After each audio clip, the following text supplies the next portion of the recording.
na say yade agoda mu nsam Abraham kopem say dumi enu bebo na ya sorry asijwa ya sorry na no na yakofa adom kase no adi Abraham yen nsam I ready yen so ya ready abobo nsam na no adi Abraham tibra YouTube Nhyira TV obaso hwedwumade live oba YouTube Nhyira TV subscribe dwumade no mame bell na ono click na uwia odo message no aka ho LIVESTREAM watena se ode yen ekwam ne na afei yede nkomo no de afiro na yabewie awo ayefie abra Simzando Jonathan Sedu Fatilu ene amrante no abobo hansana no adi amaye ene anope Richard ne na de tenisa ne nkomo no nyasem guto Chelsea momompa because Abrante fence kupa man a groin injury no at the end baby akika ko nyasem guto kra your latest update to her on air kupama this nkomo ni na no at the Abraham oko Barcelona also I have a reporter if you pass and so by now no pay no as also tokan bi yes hands flick and deku at your boy ni na ntokona mo kuni na no eye on Lami Yama reason ye dey e dey na kofa santokori na adiaba and also ye the san community na no adiaba of course club football is back nyame adoma ye bobo boso nya he clubs no awbo mu na no eye ahead of nyame adoma this weekend games na and also ebetimi abaso na ya befie abedi efie enkomo kama pa kuma se asante kotoko ye na anim se nyame adoma kwasiada amo ene work of Morocco ana ebo our CAF Confederations Cup no we prelims na enemu ana anra in fact work for any training bi amanfo no nkofo mo member na boy ye pejana se do mesi ahuri abemba no amanfo se and imagine birthday papa so was we king so akwaro kra pejabo no ahuri na as a pembo no akwano started this is granje gu papa bia onje gu mbu emfama ewa kizi yebede game no nkomo na kwanya kotoko ebo omo ho na omo ade ahia work of Morocco yami yadoma kosiada out the Accra Sports Stadium and also some ha House of Folk former technical director ye fano in heading na openi mobaka House Jano kwan omo pamono na omo pamono na openi si dabi ekwan House of Folk pamono no ono mo enya adwenti ode asem no kodan FIFA so hwe mu na am se ane omo no openi no eya adwen kwan a House of Folk eje openi ni kwan no omuntu asika emfama eyira eye heading nanumu ana asemi bae House betua omuntua omo kele ntua ena papa no se de okokot na okosiki eye court order se na be House nso no ebetimi atua eye $146,000 enso mutua enso edi amanon sansen semi ni na yakoba na enso yede yano atumbi ni ahwe se de ebesi aka asono this and many more 9:38 in showers 4.5 Friday edition ojumadi no eseborn yenkwa na afi LIVESTREAM Gabi the foreigner atifo on fire in shase and free amane na afi Ibia FF7 no emremo yakoba mobati besma ko su bempa ayala na abrantia ye friend say Fifi Manfred enka ene anope yakwa komra na infansam ne hihye so fama mo amuzu garlic bitters ma moja di afrusani yi blood pressure any cholesterol kofom eyi Gabi di buy na so be buamani team TV a winning game. Yeah. I mean, starting now is there. One way you bet me they start now side too. YouTube now almost Medina Sababe. I say almost say when it comes to say obi Asia goals and any mana Declan Rice does it. Yeah. And it will be a goal and he has been scoring in big games in recent times. Okoshe go our Santiago Bernabeu. Okay, and then a famous free kick or the share Real Madrid. Yeah. So, go to there is is there. But we see a midfield now, we can all round sure. What do you mean film? Especially some argument there. You need to include Sanya Manina. I don't even know Biaba Yadrin. Ultimately, Enkase is a bit for that, so you ain't use goals as yastic. You better use it because Sanya Manin and no amount you're complete. It will be on this argument in the Babano. I think on your far from right. And Kofi Bami, I say, I say, Edem. I say, them. But no, say, ne Edemo. Samu. Maybe our headset in the free. Yes, I say, Shemi. Senior, so one thing as a Obo, Ugu Boys, Nenimas on live radio. On my album, if you phone, I'm going to Tommy Majuma. And Tommy Biana, I think, where you know from Kaka. I know until that. Don't be one. And I okay. So, Omuya, does idea is okay. Me is okay by me. Bombs your headset next show, so I will Philip and open high. And yes, sir. Say, Entina say, Enkoya me who had. Okay. So I say, I don't hear for money. I hope so. Press him neck can obey. Neck press. You want to now, was there any Liverpool never? We can money Liverpool. Okay. Money Liverpool. This is a Liverpool for need drama. Say any place don't prepare and cry will be back. Liverpool. Now don't play a very bright. I mean, there's some who call social media. I say Liverpool players don't prepare. No, will be back. I'm saying so. Liverpool team we. Tima Chelsea team Arsenal. Yeah, Chelsea yeah man for yeah no me why no me bobo ye che na ende. You didn't shine in the proper position. Osha just say 2-1. Aye. First half near a game no. We watch. Yeah, game the first half. Referee man record in them. Oh, Kofi. Na dem we say referee man record in them. I don't know. Record like a football no. Eh, dia munya my record. Game here started 11-11. And I player could use who near man red card. Red card am man. Ebem. It's your red card be man is now. Baby, red card with you. So who cast a red card be me when you me problem. But some person who use you no as. And we went to the buy a share. Red card be. Red card be bem. 2 red cards. And I was two red cards. Referee come up there. For my mom man fast 2 minutes there mama. And I'm to ask am you here you are. Liverpool your team. Liverpool. You be mom wo to this weekend. Liverpool no na. Oh, Kofi ja. Me see team bia in the Premier League. Obama Chelsea be show bia e chwa. Se Chelsea show 2 be show 4. I want kind of credit Brentford. What's it Brentford are they? Oh, seriously. I'm telling you. Now Brentford team bia in the Premier League. Obama Chelsea be show se Chelsea show 2 be show 4. Now Brentford who team share Brentford. Asa me na okay. Who team share Brentford? Yeah, Bob Brentford and son and Bob Brentford. Oh, you know credit. Yeah, the can Bob Brentford. Who was over done no? Over me done no. I cry me say. Team bia obetro Chelsea be show no. So when you hear about share and fan show team show between Manchester United. For show 3-1 no. Hey, and United pass there. Mo masters ni. Ya contract break up won so be your be. Say dey. Dey come bia o. Say mo be your be sa na fi dey. Asamato. Which during the international break, apart from African Comono, Adibi na kakra. And it is the absence of Jude Bellingham from the Three Lions team, you know.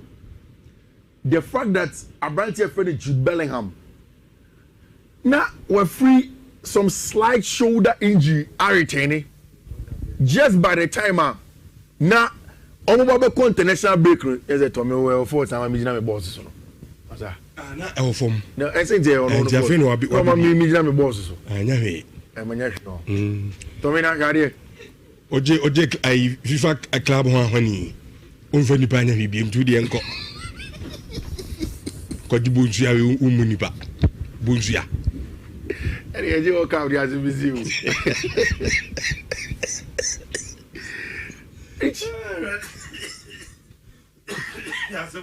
Ombre uzwara. Yesu. Ko di bonsu ya ma nipa so nko didi. Jude Bellingham omission from the Three Lions now. Which England they've not faced any problem. Is there a way back for him? Now the funny say even if he gets back into the team, is there a way back into the starting 11 for Abrantia friend Jude Bellingham? And you know which only the England team there ball this international break.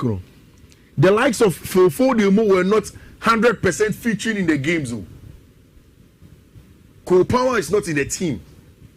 In the number 10 row, it was Abrantia, your friend Morgan Rogers from Aston Villa. He was the one that was heralding that area for the Three Lions. And now, after all of the games now, Thomas Tuchel didn't come on. And he has mentioned, say, there isn't a problem when it comes to Ono and Jude Bellingham. Now, Obafreno after the games, and he knows that Jude is eager to come and play our matches now. Something that is good. And a very, very good pass. They will be able to get a branch friend Jude Bellingham. What my reason to your friend? Oh, he spoke about saying on your fully back or Madrid.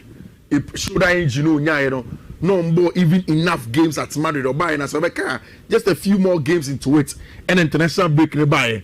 It's a Madrid derby in Jude Bellingham starts here. Then after the Madrid derby, after that he played a couple of minutes in the next game. Not sure that more matches be asked, so that's the reason why my papa friend Thomas Tuchel and Timmy and for number. Which you see the data that Gabi brought and my person will be projected be mama for the comparison between Moises Caicedo and Ryan Gravenberch now and even Declan Rice. I understand the different facets of the argument because the truth of the matter is that say Udi Obi to say Declan Rice on comma. Declan is an 8 who has played as a 6 before West Ham United. Inti wa boss a single 6 no West Ham United for several years and we 8. And now it looks as if at Arsenal have brought in a specialist number 6.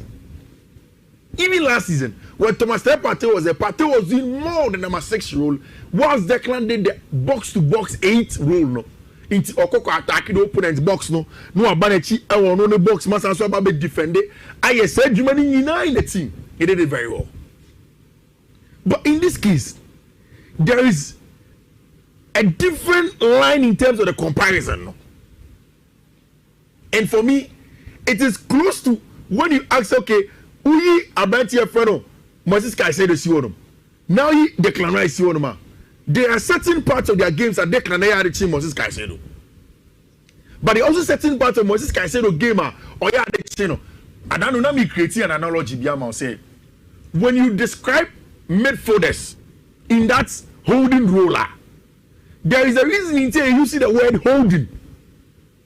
And I created an example for you the last time using a ship air donkey. Say, oh, we use anchor. No, nobody are too swimming. No, not lock it. Say, the ship and a boat and anchor. So a dog's there and it becomes the anchor. And the anchor and as a pivot of the team. So, in the specific role of being a pivot, Moises Caicedo probably one of the best. To destroy, win the ball back, interceptions, almost all of that. Now, Baby Ama, for me, I've always known Moise to be that. Baby Ama Moy gave Aqua the next level. It's probably as an answer or the goals in a cajon or the assist a cajon. He's scoring in big games. He's becoming very, very important for Chelsea. My last season, my conclusion was that I understood why people will choose Ryan Gravenberch and even in the PFA team of the year, choosing Ryan Gravenberch over Moises Caicedo because at the end of the day, I felt it came down to the Kosi. At the end of the day, maybe Kosi arguments because if you are good, what do you have to show for it? And in association football, I hate team sports. What the team won is important as much as what you have done. But this season, too early. I won't make the argument on the back of Chelsea versus Liverpool match on boy unfair. But in the games that have been played, 6 or 7 games this season, everybody who watches Moises Caicedo sees the quality that he possesses. Obi Osha the Clan share the quality that he possesses. I've seen a lot of Paul Scholes, Mo, Gary Neville to see Moises Caicedo. I've heard the likes of Karagada says that it's going to be Declan Rice because Declan adds something small to his game. I kept on wondering, what is the something small at Declan and the Cajon?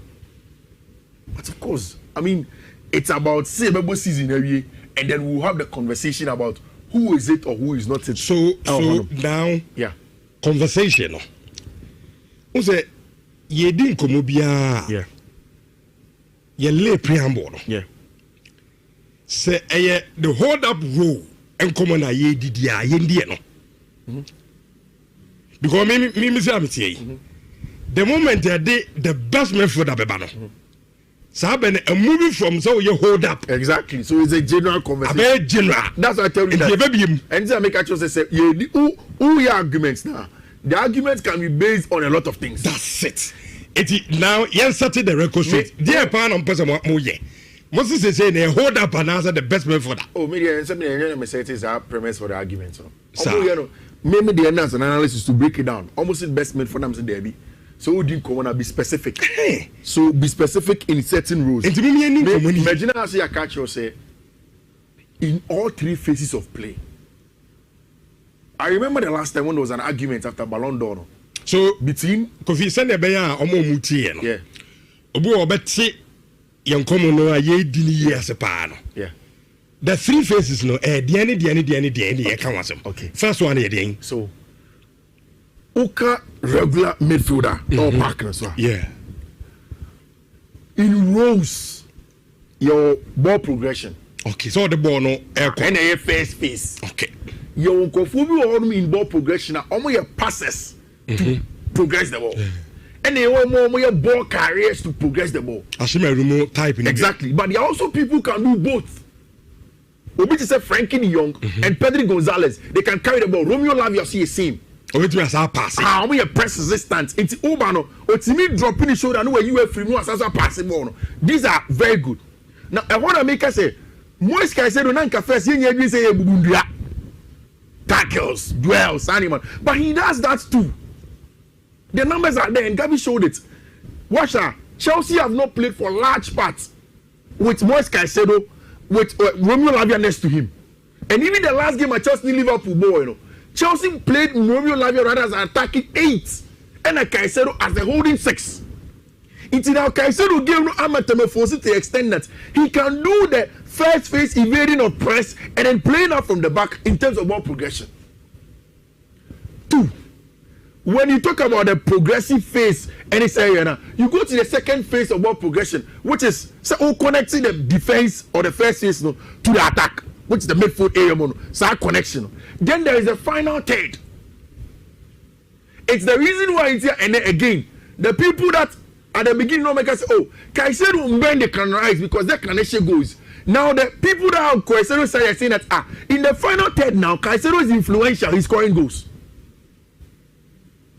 Okay, Abraham Rebecca Cho said for me, Pedro Gonzalez is my best midfielder. And you asked me why. And I told you that in all three phases of the play, Pedro is influential. Pedro makes him a simple pass from the back to break lines and progress. Pedro can carry the ball with his press resistant ability. Plus, you couldn't find out third one. Pedro can play a dink pass or make him assist or no make him a go. Most of the times in Jude's career at Madrid, Jude has played more as the second phase, the third phase influential player. I see him carry ball and create enemies. Excellent. Oh no, you see the athleticism, no? The body, the frame, the ending, so boy feeling some, and he's probably not the best dribbler in the world, but he's able to carry the ball in that regard. Plus, you could do box team as a box crasher. He scores goals as well. Okay. But because Pedro could do phase 1, phase 2, phase 3, me I oriented towards Pedro. Inside the end, I have seen a certain Frankie de Jong who I've said several times say he doesn't get the credit for the job that he does. Okay. And it's America say Frankie de Jong doesn't get a credit. Don't worry, courage. Let's just talk about no this. No problem. We are coming back. Why do I say Frankie de Jong doesn't get the credit for the job that he does? Because Rich, in the job that Pedro does, come round. Frankie does the last part of the defensive side. It's about a structure needs to press quickly, counter press, win the ball back. Say Bukema, Frankie is usually the one at the base. But onye Caicedo, onye Bubu, no onye Dingrigisa. But Omuno, like Thomas Partey said last season, or you see the cognitive ability in the positioning. Same for Sergio Busquets. Busquets will not come and aggressively heckle a player of the ball. But baby, you reading game no. Ubanabudo the 9 years for him. Because these guys are almost a second or two ahead of the game. Teach the faces are there. Play what you want. Obi say Ryan Gavin back. Rich.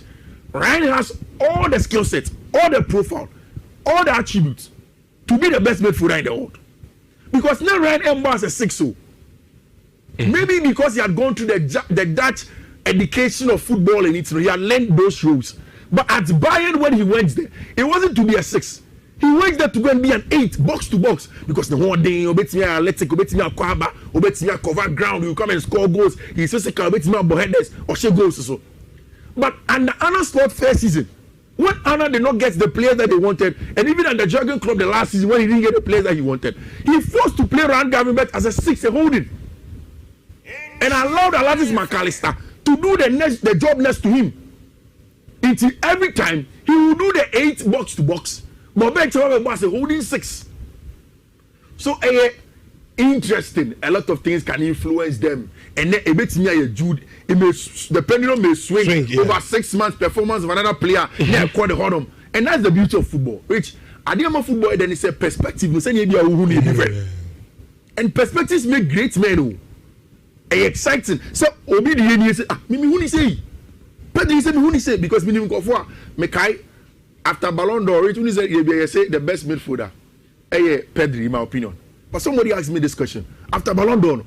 Vitinha was in the top 3. I didn't have Pedri have him. So yes. Exactly. But Rich, even with that, Vitinha is a small player. Unimbo. Say Yembambe Prebo no kombe yen retain possession. Mo boss our players na maintain na the player bia wo. It seems for mo bia. Almost 6 no onyaji board we si peg. 6 o si peg first one so do onya de. Senior man menu. Onyaji board na abo peg. Peg so de onya na 6 no onya si peg is why me. Man so nim go shepa o. Debi o te si peg. O dance bi. How many goals? How many goals? I continue all Liverpool. No? How many goals now? Continue dancing. More could be menu dancing. Or the ball not killing say one goal in 2 years. That's a moody sound community now. That's a money 6, Papa. Mo 6 years. You never be. That's all no come. Mo team no court actually. Mo also about obi ehun to the ball. Mo 6 no upon the best days. Brazil ni no. Papa. We so obo. But he's not. It means because Casemiro anything or did this red card no. It's Olusu ground kakra. Oh, but United did not need a certain Casemiro. It's a Munya Baleba. I don't know. Sometimes I thought they are make players young boy. No, but I'm saying Baleba is player. No, but if you get Baleba, he adds a lot to Manchester United. No, we there was a place in 5. We don't need Carlos. Kofi. Team here na mo on Friday. What does it? What the Premier League? What the Premier League? Oh, sometimes what can as a Chelsea, we say as a finished product. Finish in the contest of Chelsea. In the contest of Manchester United, contest. What the contest is? This is team. This is the two hours of ref. This is show. Okay. Show 2-1. And the PSG. Say me on the edin come. We make us say so called. It's the PSG. Show 2-1. The PSG. The side the Chelsea. Why? PSG. The two anam no ma could this happen. Say CM come a edin ha. A Chelsea Manchester United. Okay. And I make a choice on that year was a man who can. Yeah, boom 2-1. Yeah, some 2-1. It comes down to Kosi saying now done the same. Okay. Who done the same league than we are? What the Premier League? The Premier League near Baby. The Kosi say, oh, the Baby. The Kosi say, I know you could break the table and no, what I'm saying is that league in your money. It's your Kosi say, come on the menu. Who catch him the league in Bowie? By a bomb match, the 2 legs, as your body, Aberiana. But see, I can say, league in the back, your boy, so you also cannot use it by your movie. And this is a match is never league in your Mobiana. Yeah, Mobi. So if I want to justify, I can justify that. Okay. And now the Golden Boy awards nearby. Desire Dio womb, Paul Kubasi womb, Dean Heitson womb, Kenan Yudis womb, Esteban William womb, one beje. Really close to me, listen to Paul Kubasi, Desire Dio, okay. Dean Heitson, Kenan Yudis, Miles Lewis Kelly, Estevao Willian, Ada Gule, Franco Mastantuano, Jao Hato. Chelsea will play so United player who create him. Straight Meko Lenny Yoro. Zaidi. Yenny Yoro. Munya Bako. They be say teach more. Zaidi veje. Zaidi veje. Go ya dey be ko akosi say no. Akosi say. Just about on train next year. Ondru okra. Onde mamu fa ne di man komoni. No oba Europe we di say. Just about Ondru. Bo papa be no abo no Europe. Bo papa be no. Then that's all your answer. What does he have to do? E say we share United a utimi bona wo hye. Wa mobi. Oh boy. Now about how many minutes? Boy was start here the evening. Pato obobi o. Obo Debi. Na m coach say. Mu player bi akodi nse no age red card on film oni ball na. Okay, twaso. Ye yi ni film. Okay. Aha. Nti player dey answer na do be ko la mi yama am level no. As we to me big games. So what I say. So we go big games in deciding games. Obi a fa call la mi yama level. Aha, nti due mu ko onye nu ho. No, obi a. Nti komo en fa ne mem. No, a golden boy. And I also beji. And I say, and then Kakranka Lenny Yonu, I was Rucheno. Richard, I understand sometimes be serious. Lenny Yoro is Ruchena. Lenny Yoro, Lenny Yoro, I say be our channel. Who do Estevao Willian? Also, is about big games.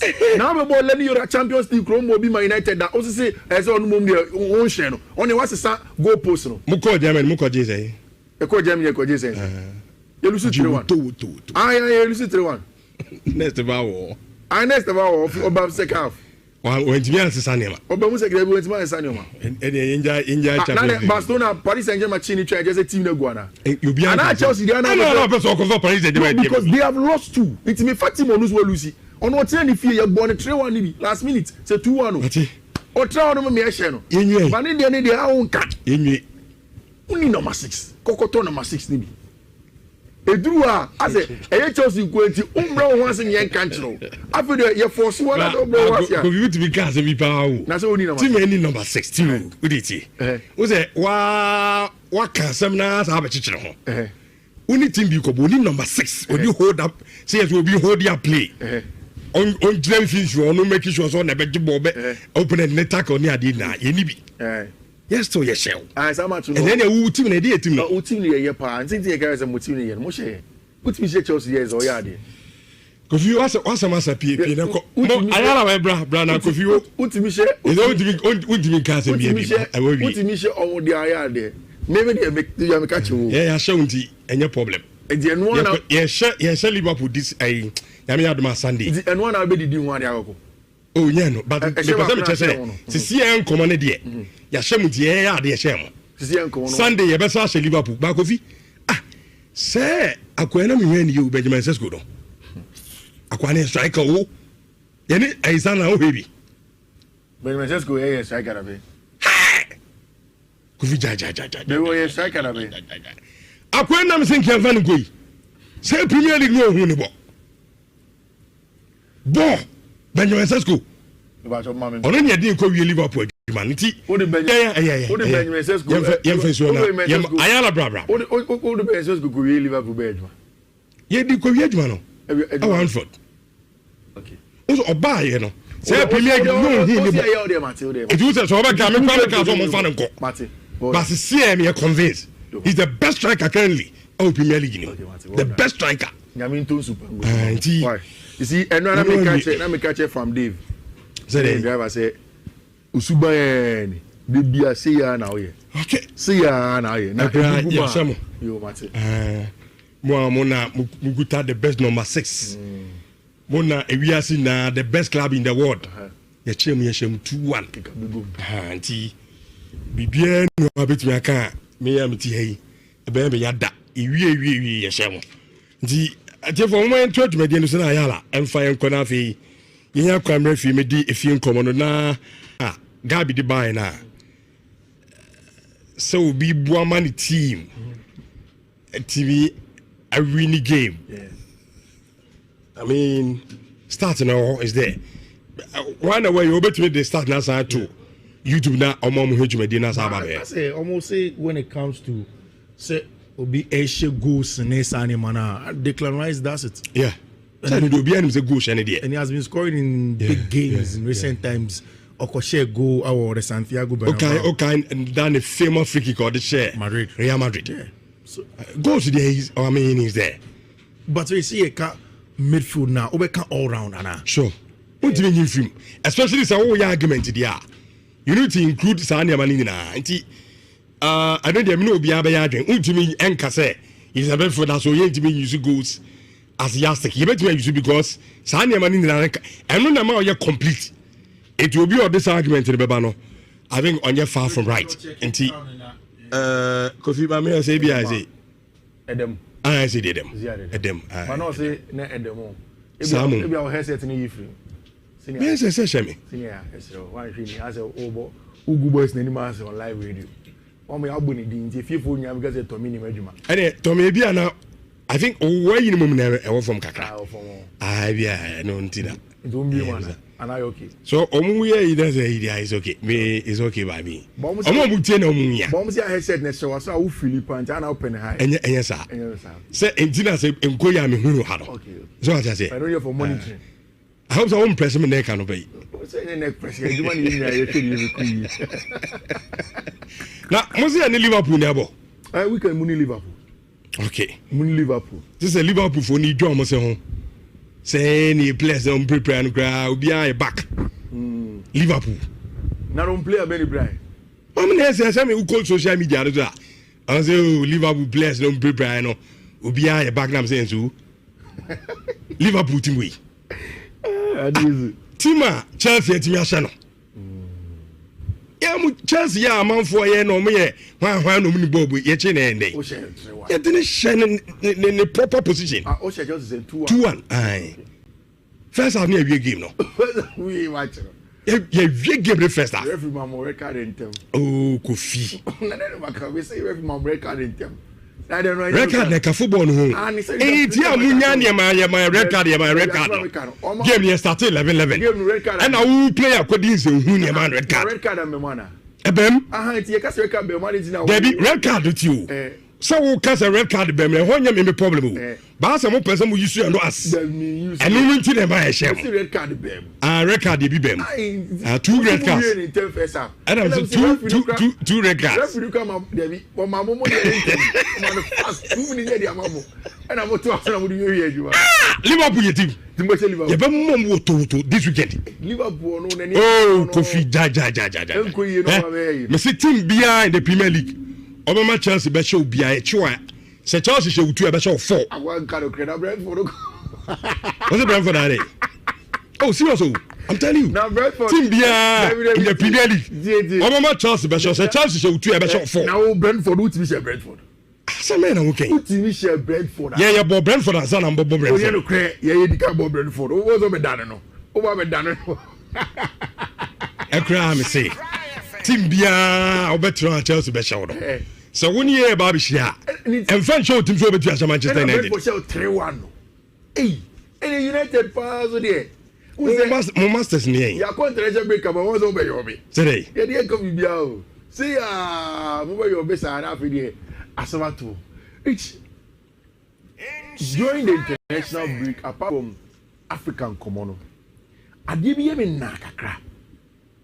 And it is the absence of Jude Bellingham from the Three Lions team, you know.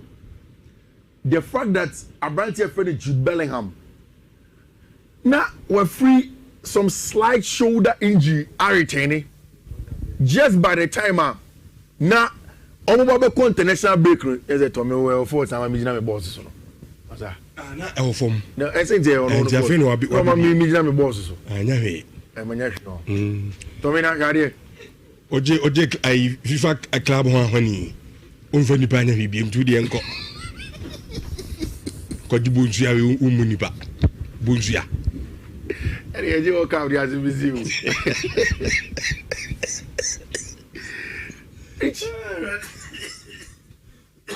Ya sabu.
catch a cram and so Ediama now. Mamen training in call Liverpool.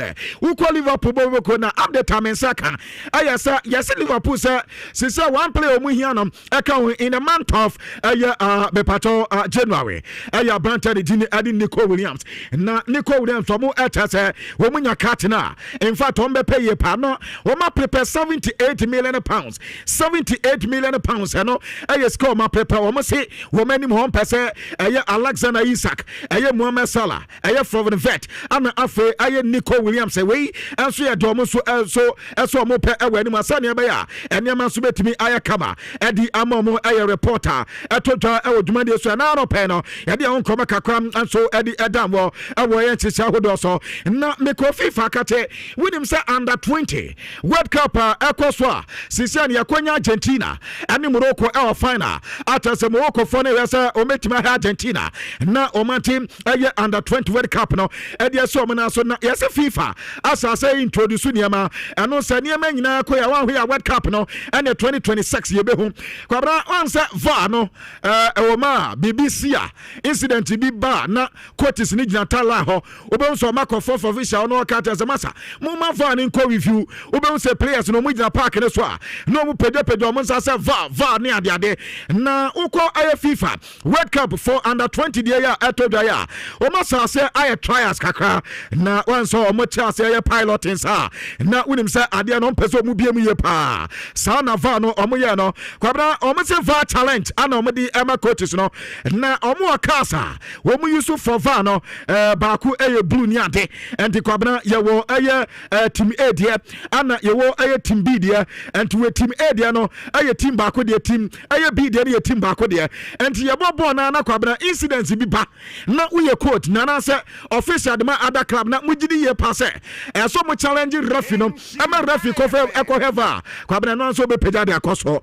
and now I indicate sa challenge no o pese va a review and to kwabna wo two options a pep wo betima peda cars ni mienu pe enti abasa dia ka bia decision bia bia no se aba refi ni pa no ote se on penso on ko review fa na mom na dia aye mandatory edema refi so betima ko review fa no aye sa cars ye o me dia bai enti anu ya ja FIFA ade ba so mo so no ade ball ma se na be football no ene man so betimi akoya no ya nkoma kakra eba e wo dwuma de so Marcus Rashford a player at Manchester United better in Pepe dia Obolon awo aya Barcelona na another na akwa grantee interview akwa kan sempi na Achasa since Oko Barcelona no we say the football na say sakra eniama aye good ediamano na o say eniama de wa eniama si akwa eye ediama Barcelona no enu chese bi bie ni wa wontimi nya na wasase so na impo waka mo match say England fo nya gidie woni mu say Barca na wakọ na sisi eniama nyina aye ediama no the full version of one Marcus Rashford no afa na manfo eba be hu say orichi aye the potentials no she said the Nema ya clear so betima racing no he said the football officer odwane Barcelona no environment the Nema nyina ya kama e de man no ya reporter me pato abranta de there Marcus Rashford e de twitwa e wo dwumadie so me pato me wo two Ghanaian stories awa ha ata say anana etwa ne wo Europe ye pa muntie ne ye pa mo beka nano da na yala e beka to say ye wo player baako e wo Ezadakma ata say wo ye goalkeeper na ninti efigana ata say in fact uko Ezadakma go post no woni mni taye pa ama dodo na sase so mo ko we abrante no na tia kwani din adi jedi no wo usu oduro na anwa in fact in central for quarter no one corner ana kwabna omu bisa ne say wo mo tete say Ghana fo di ne ho nkomo na aso Ghana kra no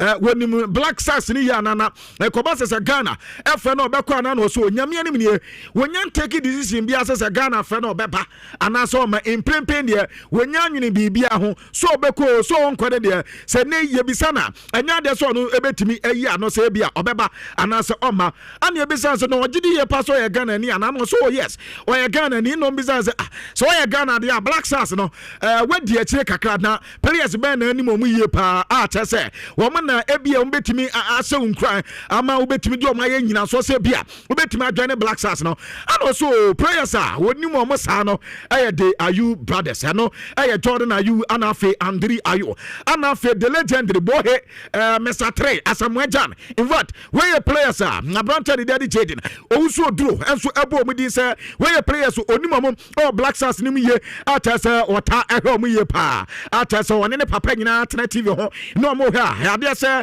sam na ntewe na atasa mu din etu o manu ye pampato anu ye Ezra Kma wo mu player ni din Eddie Jaden owusu oduro wo ye goalkeeper wono de no afa ade atenya sisi no ukọ news tablet ewo Europe ni ade akrase pa ni nyina no e report say Romeo Lavia so na over the opportunity say Chelsea player Romeo Lavia betime asia kan ade ama Chelsea e World Cup here ya ba be kwe me kan na me say wadwe yon tanta kakra bi say na Romeo Lavia de say but muntie nie Romeo Lavia ya Ghana ni ba muntie nie pa Romeo Lavia o ya Ghana ni ba esanse ne papa ya Ghana ni papa ya Ghana ni ana Chelsea ni mami na efi Congo and to opportunity say osia kan edema Ghana opportunity say osia kan enso edi ema Congo na afe ya wono Belgium and to otimi esia kan the Belgian national team na 2019 ana uko aya Belgium Omanda 15 osia kan edema mo wasa abo Omanda 16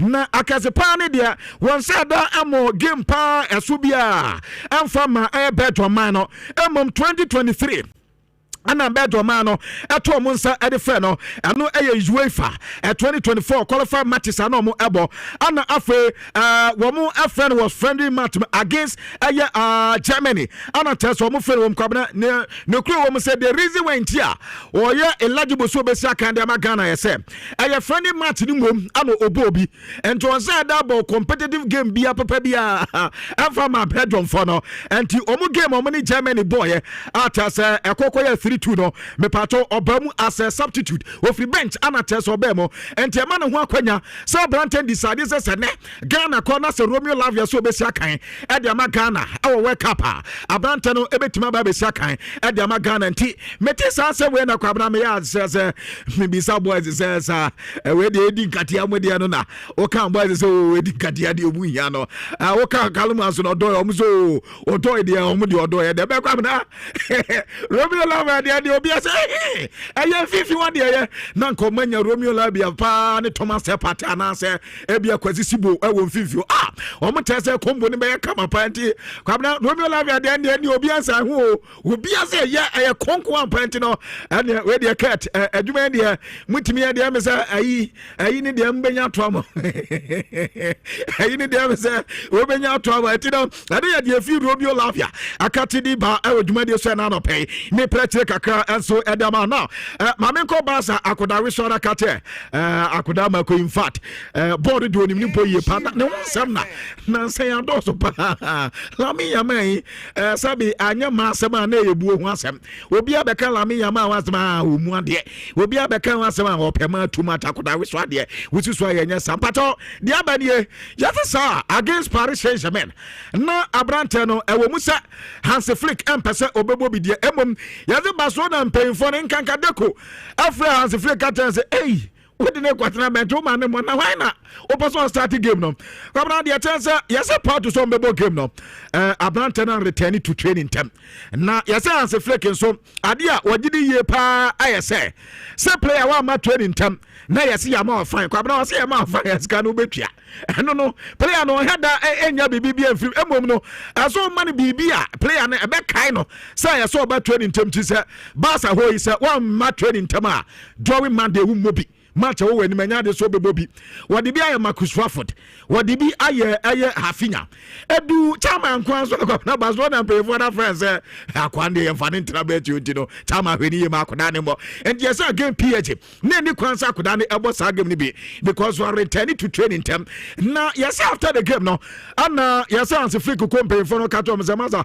team no de asem so mu pese unity ana afe ya kan se ebu oba team ni mu a ade no de maye no moma no yensa o na koba se player bi wo ho mbaba be se omuti a anya de so mbeti ase na enra a de ba beti ne on se ne Barcelona for be press conference no mo press conference no mo be no yesi o ma sase edi hu nkomo amene opanyen de Hans Flick woni bibia ye so be yi sansam na no se no kra de ene no mabonte ne ye no kra se Lamine Yamal ne kwa so obo PSG game ni bi ana ode ne boy na mo no kra se Barcelona mpanyimfo ni bi na teso mbeka ten so ma branch no ma eno so watimi eya no nti ane ye de firi Barcelona kate ade eba na ma so autograph ada screen no so kwabra yesi Lamine Yamal sisi ane autographs no sensan na basa wasan ya discan eba yeso akwa register enti so be sign dia to ade ma eno ye de sika da so ene ye koye anka mbeka te se ye piska do na do wenya sika kwabra kuna wiso his score di autographs so kwabra diska kototo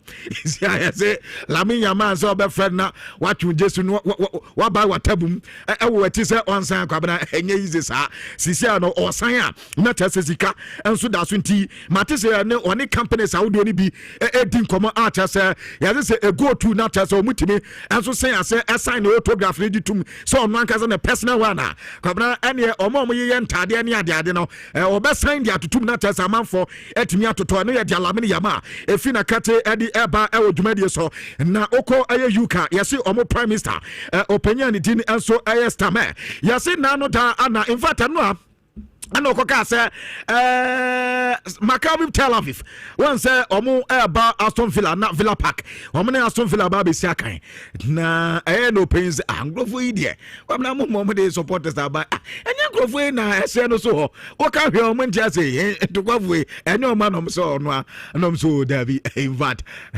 Aston Villa for no na omo ba Villa Park o ba ha hwe pa UK de ono ane de say de omo tu omo fo omo so omo ntie dia ha de ometima ka atwom so mo ma kwabra Quincy ya so omo ka asam na Aston Villa tweletem e de koma eye UEFA say in fact omo minister kasa na minister so prime minister kasa no in fact omo nya police for akwakwedi nkomo amata so omo tese Milan air police adversary team no omo ni omo di nkomo ana fe Birmingham air safety adversary group no so omo ni omo di nkomo ama maka to omo say omo jai ama Maccabi Tel Aviv e de omo supporters ne ba e be hard in safety reasons no amwa enti omo kate UEFA for so omo mpede tenten ane aye ni tete ne ade bia omo kate Maccabi Tel Aviv say ba no omo bono mu to be for supporters and so man to omo ba omo ma boni din no omo kom ba bi enti ane de fi Aston Villa kate e de eba e odwumade so na won fa za han so no wadwa na wose de amane adwa kra ye say ono ni wiase a ote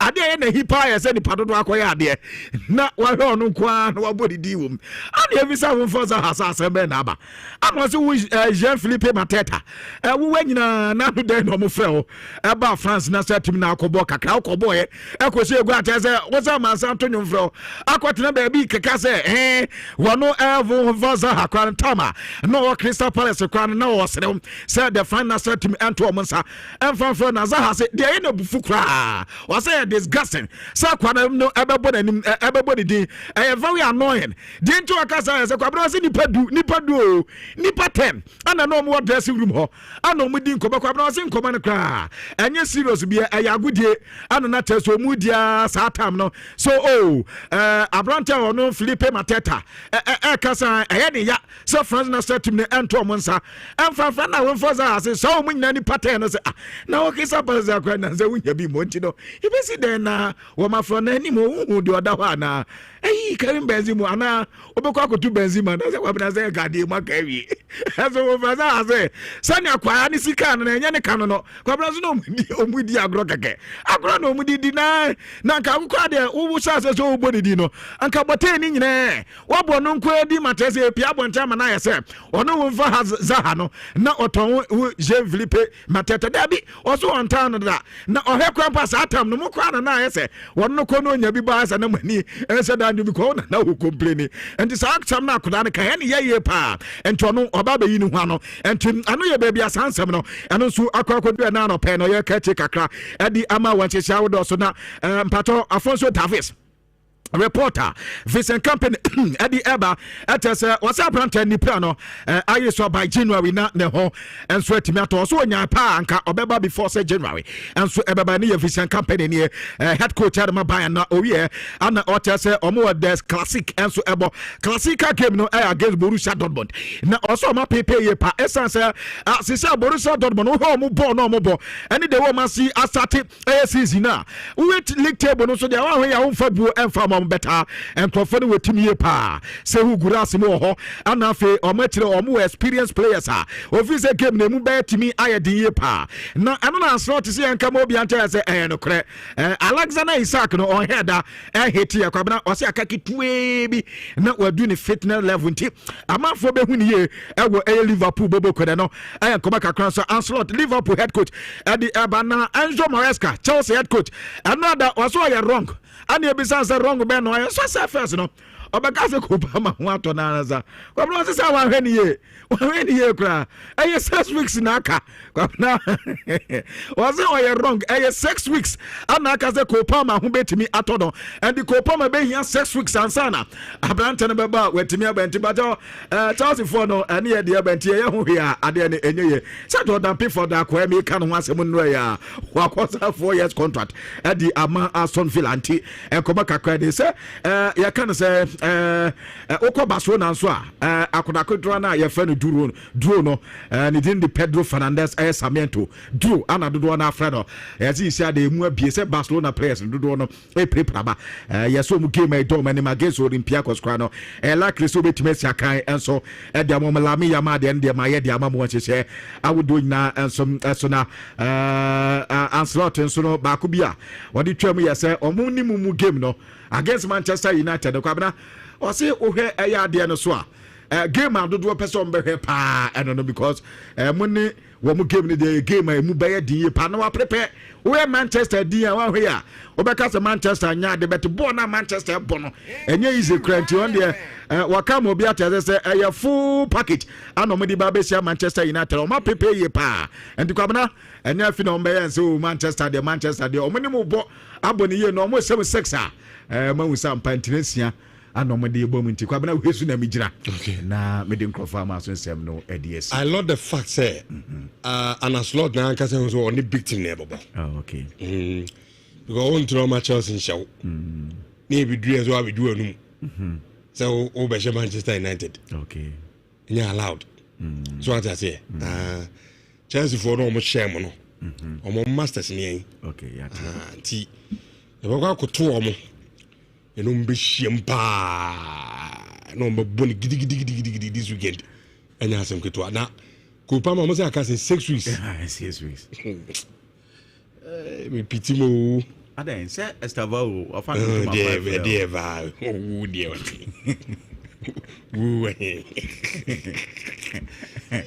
Chelsea mo ba ya communication that's it na ko pa ma do ni tunu ma Chelsea team na nyewu yate enkoye de mo mpa na abrante no sa na groin injury no bibia nya kama ada odi bibi beda and bibi no bibia ni obeka me say asam na me kan e facto na me say o se ko pama ni team ni wa enkoye ye she Liverpool da ko pama Liverpool team asam na na mo kan za no Liverpool team kwabna say asam na na mo so kan kansa what say o da bi sanse su bi mo say na dem ka wante ready ya ka asam ba ko ye nka bi say ya na mo ya Crystal Palace me ade wa ko me den say o say ye ni Liverpool boy ye boye na Man United next match mu ni Liverpool enti we dey ye set bi a score ne set ni wa ya na wo sha Liverpool ti wa shiti asa Liverpool sha mo Liverpool sha and they lose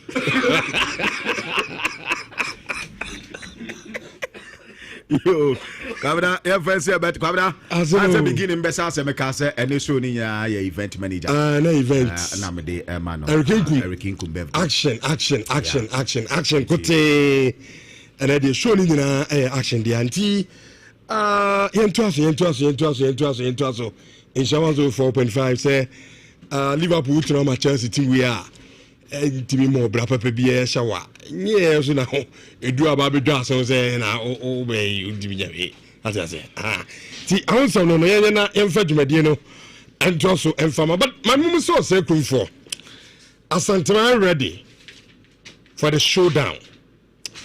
Nyame yadoma 31st of October yi Ratu Park enya asem kito akra. Se omwa ho ampacho lazy VM so na eduru wa fa ho setete na inina yeshia Kumasi Ratu Park. Nyame yadoma on the 31st of October this month. Na yemfa dwumadi na yatundi osekrom achi. Osekrom sesei achi sa na dwumadie de tene se Rush energy drink omo ana aye sponsors of Osekrom achi na onim se da no auto tikita so auto star na 70 cedis auto ya no gate ho no na wanya aye Rush energy drink Samsung na VIP ne charge 200 cedis na VVIP no enso aye 400 cedis dwumadie no Adia Jiba Deba Koku Smoke Eba any host of artists omudina yaki koma boom na yedomo abba aye Ratu Park 31st October Osekrom achi are you ready for the big show and also eba sono and see you there that's a bibia na kama and so emfa emau na yaka show wasemi is a obu odma omu mpeduma and the boys di bia aba no titi social media no so ndo asemi ha na omo haku bi number abaka chem so minsa no musika asa akwa ma me number foforo se minsa ni so na nyame adoma chome ennem oni na ho is social media no so no sebi di pani bi empaduma eri to mo to na krono nko a na omo bona Ghana na so no yemfanye etiti kroma na scamesi so omo so sa na akeke se omo ye game boys na wan ni po obokro no yenchi sankofo di na so and now ko social media no so yes sankofo bi the World Vision Foundation loan till honestly from World Vision Foundation loan omo ti social media no so so ma besia na wo ha no maka kire say Martin no problem wo no maka kire so ma loan na loan no come de be ma na so mo bibi kaka asa no ma loan sankofo di na etifo mesamo mo ni na ho a fraudulent loan scheme and on the Emma Musicana, Omoma Bisabia, and Timisro, Monina Hopa, na Amonso, Fasa, Zanibi Ama, G. Usika, Omusu, a World Vision Ghana, and a Vision found a Ghana, Omudi, and Makabuma, Omudibu, a Nipadutronano, our media, no Monina Hoso, na and Kaiboi, World Vision Ghana, CM be any.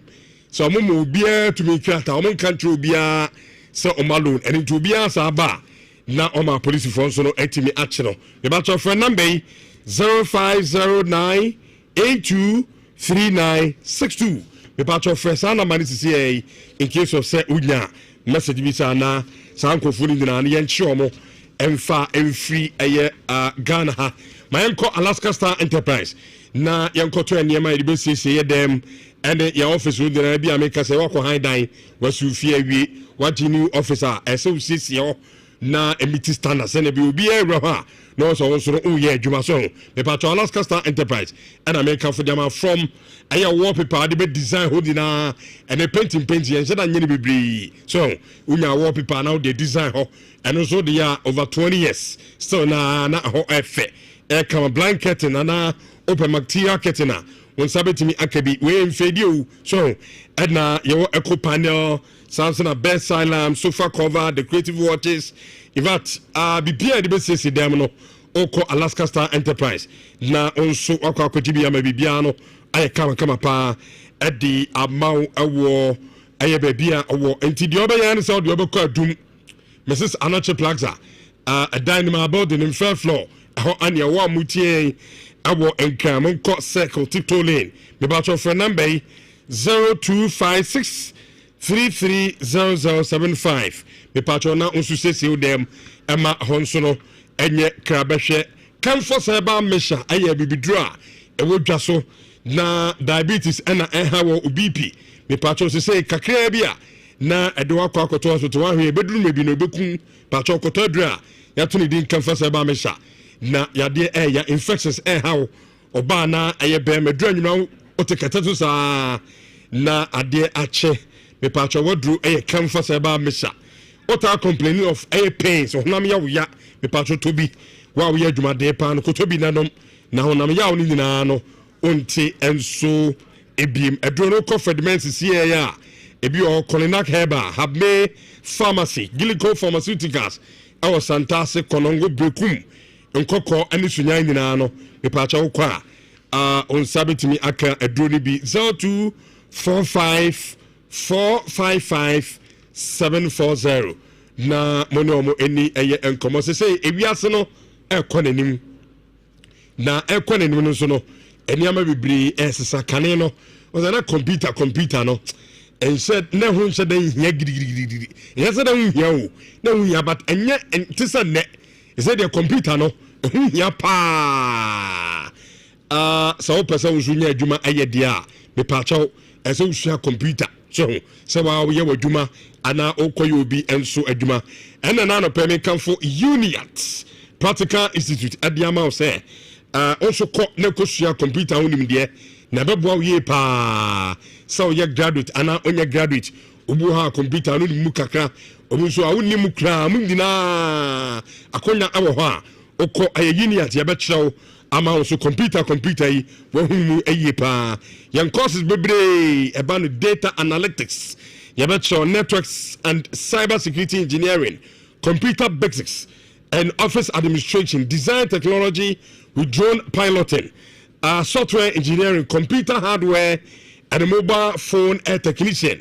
Afe artificial intelligence AI in the course bia boom you bet your amount so be no utumisa computer no bene papa entibra na so open regular weekend class awo ho ye wa nwumre ede ho na ye wa distant class ninina na se de wa open bia no na wa choose na wa kwakusua de awo aya Uniat Practical Institute me pato ye Kumasi sesanso bus stop na on ekire ho o de ofa makuma so de na ekire wa abonsa brosan kese ya pentini efimuno uwa wa ho na Uniat no ano answer over friend number in case of oyira 0555 383848 na money Uniat impeding for any komo na computer honim die bia no onso kote ontete na ebeboa ama onso umu etimi ayedu bra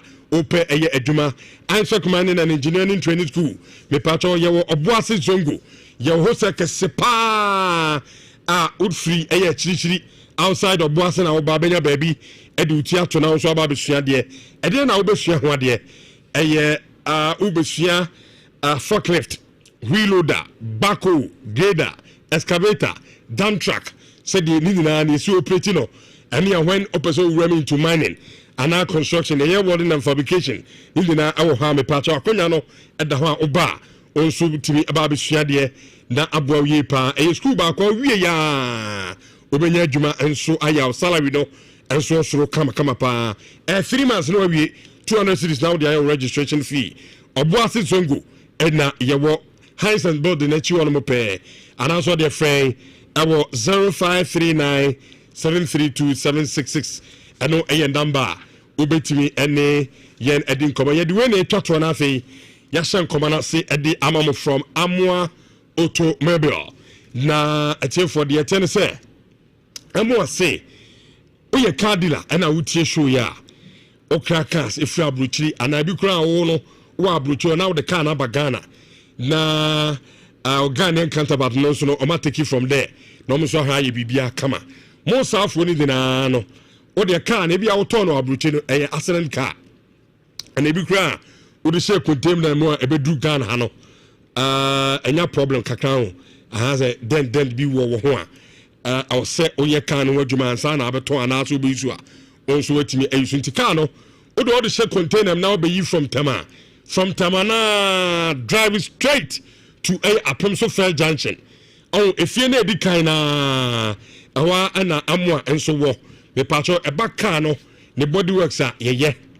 eba no spray ya ye oven kese pa ye the car no kwasho ne spray aye car no wie ye free oven mi di pia wan kasa to say the car no a different level kra eba no line in se car no ye line ni mu amemu aye fe na bibia kama di ama no so no oba amo ho a ye be no kama pa adi ama ho enti frɛ awo 0244 465764 na money amwa eni eye enkomo umura we ground soy ozo asha say complain na wo ha dweza ah you man ask say me busa question no ntimi anya no a good morning how do I need this ah hey be the over kasem no la pia man ke na need this ah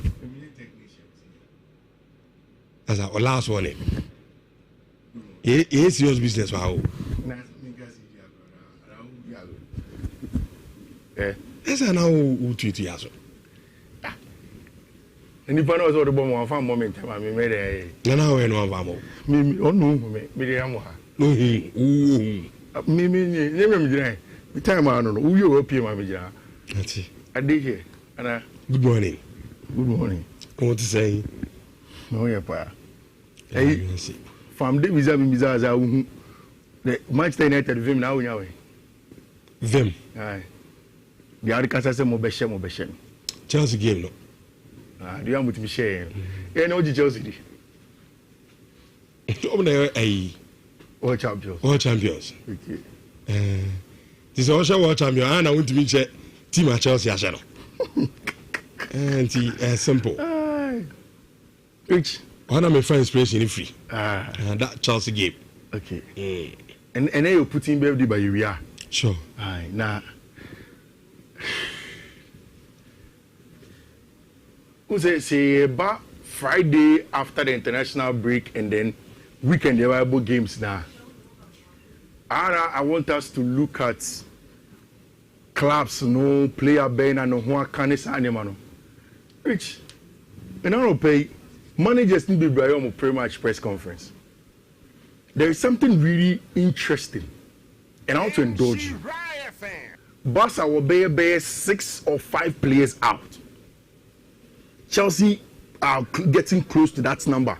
Players on way out. Who say in Kofubi say a club World Cup no any the extra fixture conjectures that players need any accumulated fatigue you know. Anything ama players no play pressure. But Barca did not play the club World Cup. Teams like Chelsea played in the club World Cup. Arsenal did not play the club World Cup. Arsenal injury list because this season no matter what squad depth in 17 we've not even seen it. Kai Havertz is out. Noni Madueke is out. 2 centre backs on the back with Platnasia. I think it was William Saliba also. Christian Mosquera boy. In their fullback area, Calafiori has been out this season. I say the injuries are a little bit too much. Which and Enzo Maresca Tinase. Now, me say Chelsea Airco international break. No, they are Maresca Moye Nitino. Maybe they would have gotten good readings when it comes to injuries. Who say Wama Moyes can say on international break. Enzo Fernandez if international break them to come and prepare for the games. Cole Palmer did not go. Rhys James pulled out of it. So that probably should have been the positive side. Which Maresca Bana or say Cole Palmer be out for another 6 weeks. That is 1 month in actually. Yeah, that is 1 month and 2 weeks. Yeah. Bad news for Chelsea. But is it not good news for Estevao William? We saw tactical board. An opportunity. Yeah, because we've spoken about the fact say Ushe Chelsea team now.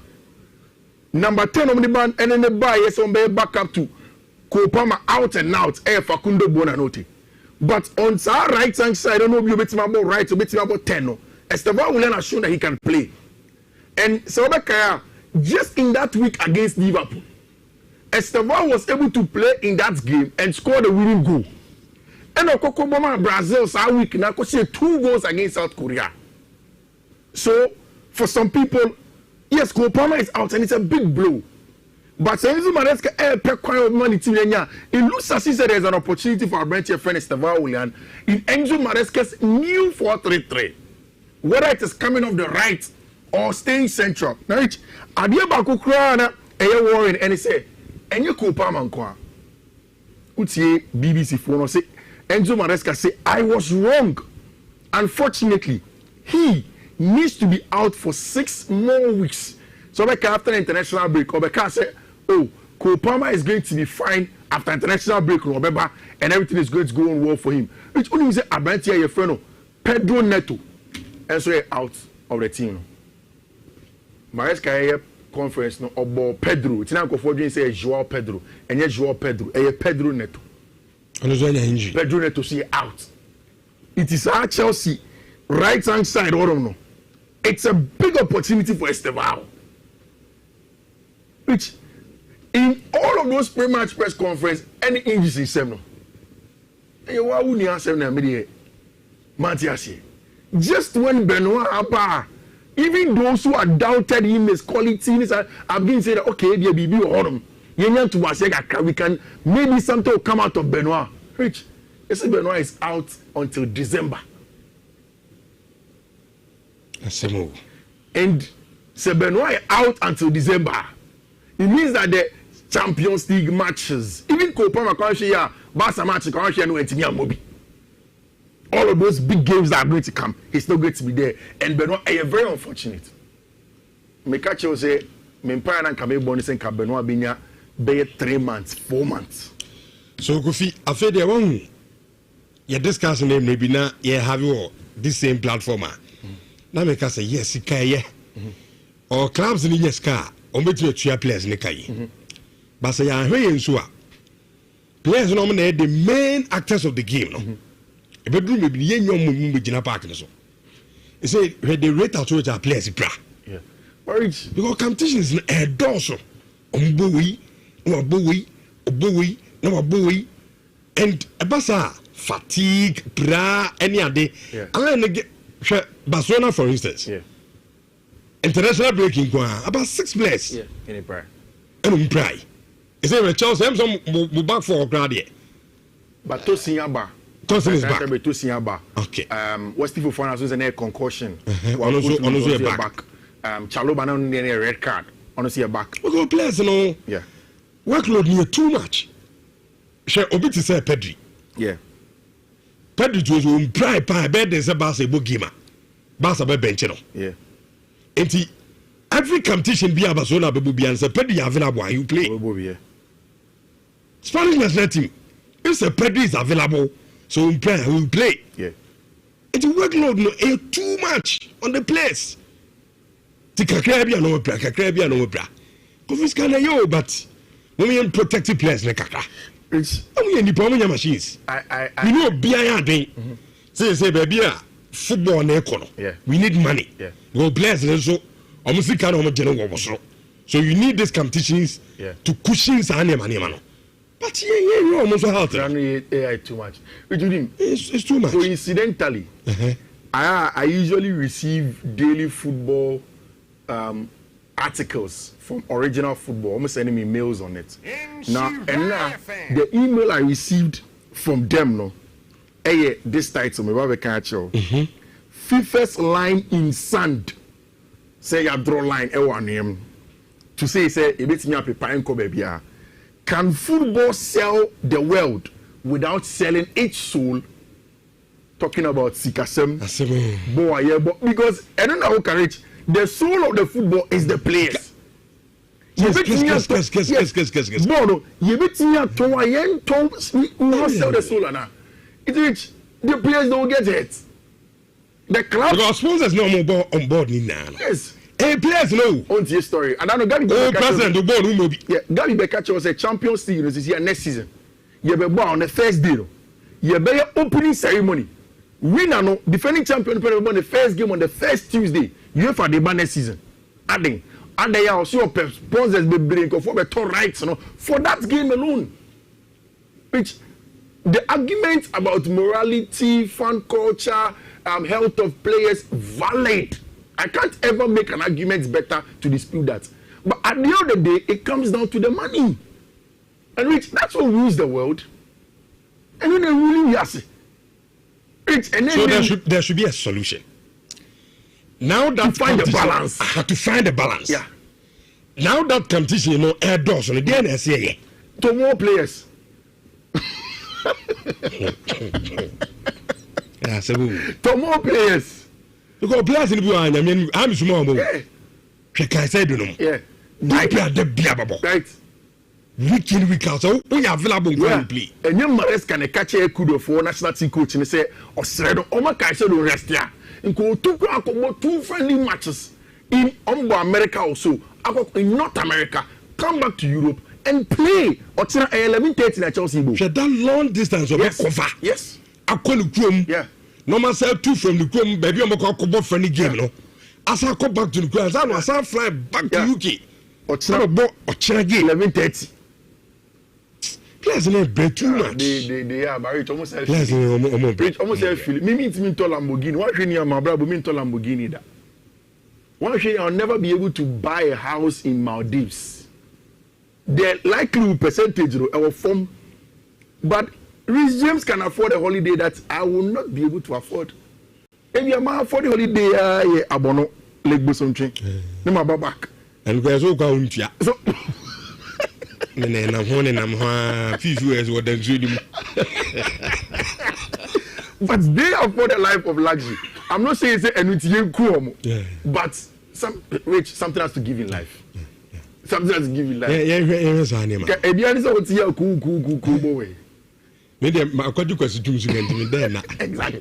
So, the positive is that Enzo Mares can say regimes fit, is ready to play. Romeo Lavia so good enough ready to play. And now things say about Romeo Lavia and Ghana Black Stars. Yeah, me too. Romeo Lavia. Because I know the amount for Shedanka was. That's almost already a top player. Romeo the ball rimbo. It's right. It's an opportunity for Esteban Williano to take advantage of. We'll talk about the game in itself. But City also in the conversation around Omar Mamouche, who before the international break had an issue. Gianluigi Donnarumma and Mateo Kovacic are back, of course. I bet your friend right end no we see a back from EG for team and friend City. And a slot and net pre-match press conference. Who said this weekend now Oshe Alexander Ishaka, he's getting close to fitness. Rich, do you think that after the 3 losses in a bounce for Liverpool, the way almost star player Alexander Ishak Ako European World Cup qualifiers ANFA Sweden League good them they are not in qualifying places right now, and everything around Liverpool would they have been able to sort everything out to play Manchester United and get a win realistically away from you being a United fan? Oh, so me realistic there. Yeah. I mean on paper Liverpool. I mean almost stretching United. But baby there's an opportunity for United.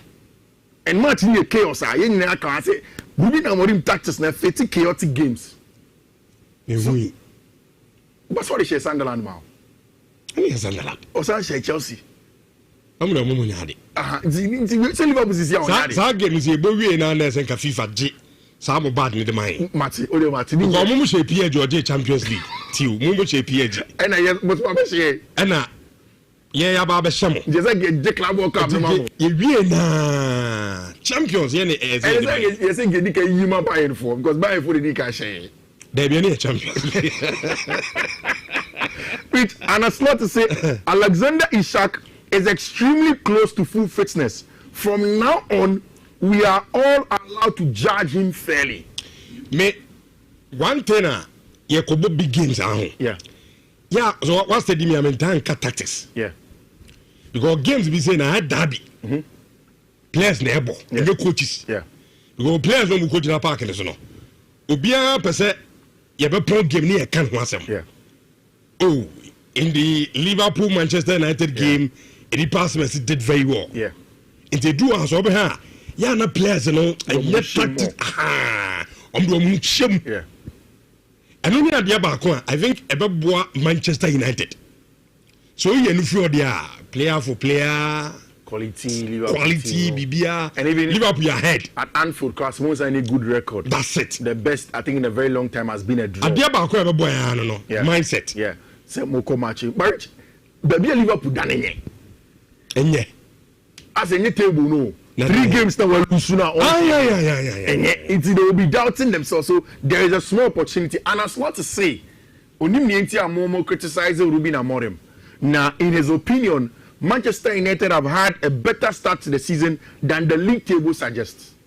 So league table near wrong. Which league table now? Manchester United at 10th. And as Lord says, United double second. What kind of prayer? You're born. She at Chelsea 4th minute. Chelsea match in the end. Some of them champions. And one at the Yastic. So share a performance in the baby a dano. And then tally. At least in Kasenka by now, top 40 room. More. So yes, started Yami Admo on Sunday. You make sure say you bought 2 matches there top 40. Yeah. Which have you realized that if you compare Mohamed Salah data and any analytics no at this same time last season to this season above form. And if you look at this data on your tactical border, Mo Salah's attacking threat has declined. Premier League comparison last 2 seasons per 90 minutes. Which in 24-25 season, 25-26 season. Last season touches as at this time no 49.7. This season or 42.2. Last season touches in opponents in the box no 10.5. This season over 5.6, nearly half. Last season shots as at this time no about 3.5. This season about 1.7. Chances created 2.4. This season 1.7. Goal involvement 1.3. This season 0.6. Lastly, expected goal involvement 0.92. This season 0.42. Rich, Liverpool main marksman no, he is struggling with the attacking output, and maybe any Florian Wirtz, maybe any Alexander Isak, maybe it's the structure in which Abrante friend and slots and put all of the top quality big names no and will Liverpool now affect you, but it's only a matter of time. I still think say early days yet to point accusing things as Anna slots. Once the season goes on, we'll see. The number 1 in the league has scored 60% of their goals from set pieces, and we are only 1 point behind. That's not us now for the morning. Set piece in Kwa. Part for set piece, the BBN. Oh, and that's a lot. Yeah. Arsenal give 9. Or say the number 1 in the league, which is Arsenal, has scored 60%, vast majority of their goals from set pieces, and we are only 1 point behind. Don't know set pieces. Now the football no. The who so ya de no na so ye. And the Arsenal feel say hono bit me the nyana points are. What is the problem? Hono do boy be. No at the point say no the goals na last minute. Yeah. Right. And they say amount for DB yo. DB yo do no so boy be. Right. On first set pieces. That is what it looks like. Which this weekend Arsenal elbow another London derby. Okay. In Minsusi Munich, say Arsenal to Michel London derby we are. They will take a huge step. I know it's early days yet to winning the English Premier League. Why do I say so? Arsenal go Fulham. Yeah, Fulham, Craven Cottage. Last season, 3 London derbies and even the season proud. Plus the Newcastle game. Okay, after the Newcastle game, I told you that I feel Arsenal are growing because Newcastle were normally say they were constantly dropping in points when they go to Newcastle. For 2 seasons prior to this season, they had lost there. We far win this season. And now West Ham United, yes, I can understand. And then a Nuno Espirito now take you Jumanu fresh into a strong Nuno side. But then West Ham had been hitting Arsenal for 2 seasons now. And then the big one this weekend is going to be against Abrante Alfredo, Marco Silva, Fulham Tino, our team, our friend is a Craven Cottage one. Last season by this time, Arsenal were 3rd with 17 points, with Liverpool 18 points and Man City 17 points. This season by this time, Arsenal was 16 points, Liverpool was 15 points. There is some slight improvement, not based on the point-on-point improvement, but then as comparison with other players now, that is Arsenal Football Club, and they are leaving teams late, which is very, very good power when it comes to this season, which the Ghanaian players are doing well in the English Premier League. It is my humble prayer, say they will keep on improving because the Antoine Semenyo, and the Mohamed Cruz, what 2 days ago or so, what Mohamed Kudus is doing with respect to the goal involvement, the outputs of the team, you know, has been a very, very good one. Have you heard the story of Lamine Yamal? Sure. Which still, you enjoy boy and I say people are jumping the gun. I think so. There are strong arguments from people that say that, I mean, he's an 18-year-old. Exaggerations in the doors. Stories around the boy. I'm on for exaggerating or do. No, I'm focusing too much on a man on your because question I'm busy say Lamine Yamal late no a year for training no. A 1 day pa na otaye. Say 1 day be there no. So the reports probably from Spain is being blown out. Maybe who say I don't know say Abrante no seriously because someone got training someone could have at a point one elite game. And according to the sporting director Edema Barcelona Deku so this is a star boy. I mean if you don't know about the Barcelona game no probably a Abrante India see why am for so there but what the man nkobo let's pardon him no nkobo we na fine be gra I don't tear has faking so I don't say fine there because players no go scar. It is all case of late na don't you fine quickly obey your debut obey late because how many says can be amount. But I think that on coach you know any the sporting director any penifo no around the team no they should find a way they be dealing Abrante issues to manage him. I'm managing here because Abrante the story is now one too negative. The latest girl is 7 years older than him. Or 25. No, I'm giving you that information. So if we 32, is 7 years. So if we 32, and I first girl in 32, back when 30 something, and we be 20 something, 27, 28. Next year about 25, so about 4. Hey, so that now only I say 18-year-old be anyway. Which man your man and Lamine person and it push code and him kakra. Oh, scout 45 grand. Hey, Lamine 45. Na never. You go to hand on go there. Problem be any. No me say. No mommy, and there's any problem. Me feel say stories now one too much. And number one is already blown out of proportion. But I mean, at the end of the day, Lamine would have to be manageable. He's a young player. I also belong to the school of thought. Say it shouldn't be too much when it comes to Abrante friend Lamine Yamal. You see, Rich, baby, I classify you. You want to come for be. Baby, I fire one tiantor. Baby, I classify betiato. Everybody, enmity, and will be an story. We shouldn't compare Lamine to a lot of people. Lamine has his own part. People keep on comparing to Messi, money and there. Messi is Messi, Lamine is Lamine. My only hope is that when results on the field of play begin to dwindle, that's where the scrutiny will be higher. See, he's still performing. Which the injuries at Barcelona quickly. Rafinha still has a lot of problems. Barca for one this week and about Girona. And Rafinha is not in. Which an opportunity for Madrid to run away with the league now. No. It's too early. Because Lamine will not be 100% fit for the Clasico. After this weekend round of games, no, there is that one. I think Madrid will be going away to go and play against Getafe or so, I'm not too sure. But after this round of games, no, you go here, you talk about El Gran Clasico, no. And Rafinha, who is Madrid's Barcelona's one of their most important players, injured.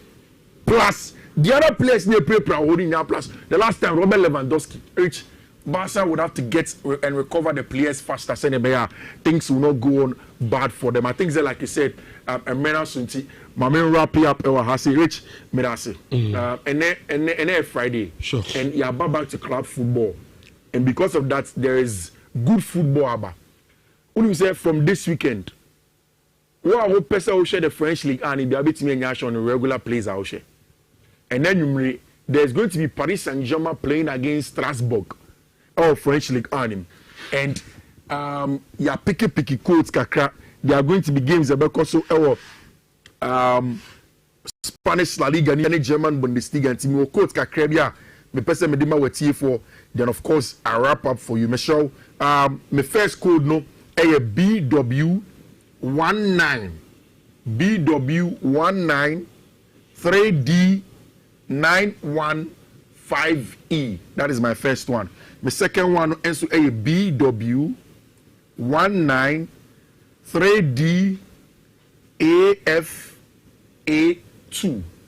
My third one, any Yambemon A BW 193D C3D6D. And the last one, A BW 193DCCE5. Which these are the codes I'm the mouth. I think it's unya time a bit in the Andy number not to judge and those who are in the diaspora who want to stake some of the codes. Okay. No one born with us. Many nana Besma Kusuben Payala and Sumra Kwasia Sarah Richard, please ask me for me.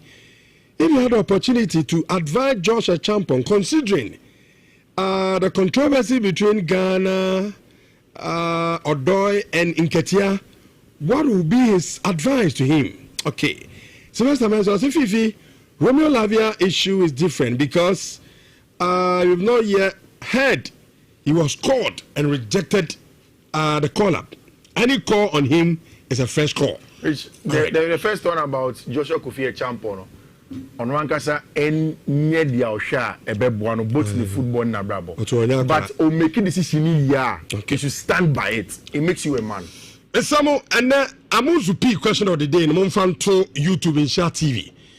Na Yashafone, Yatifon Sofa, Omo, Anu Yim Famra. Your question is very, very simple. And then Yebisa, Sanyamia Dama Kosiada, Asante Kotoko, and a work of Morocco gamer, Ebaso Awon Kaino. Why? And OGDS game, I mean, a prediction. Fabra na yenkan sisia emfa emaone amuzupi question of the day no yebisa se kotokone work of Morocco no fa a prediction. What is your prediction for that game? Na yenkinkai emfa emau sisia no ye amuzupi question of the day no kofi bibi kamana Mr. Bibi Kem and Eric Baby or menini din komano pay. Okay. And I put Mr. And then the birthday. Na meaning say the picture no will come. Or no events manager or say Eric Nyamisha or man kwatenti and holding. Okay. Now there is a family and children involved in Tiombo Hobai. Okay. Now bo Busia Force Hobai. No more scabi breed. Unya Kayen. Now Timo Dodo. Happy birthday. Is it when you mean and Kurani too? Is it there? And Oka Buti Kamiyaka say bye bye. I say we emfa fifi na Bismarck Osuben Payala quickly.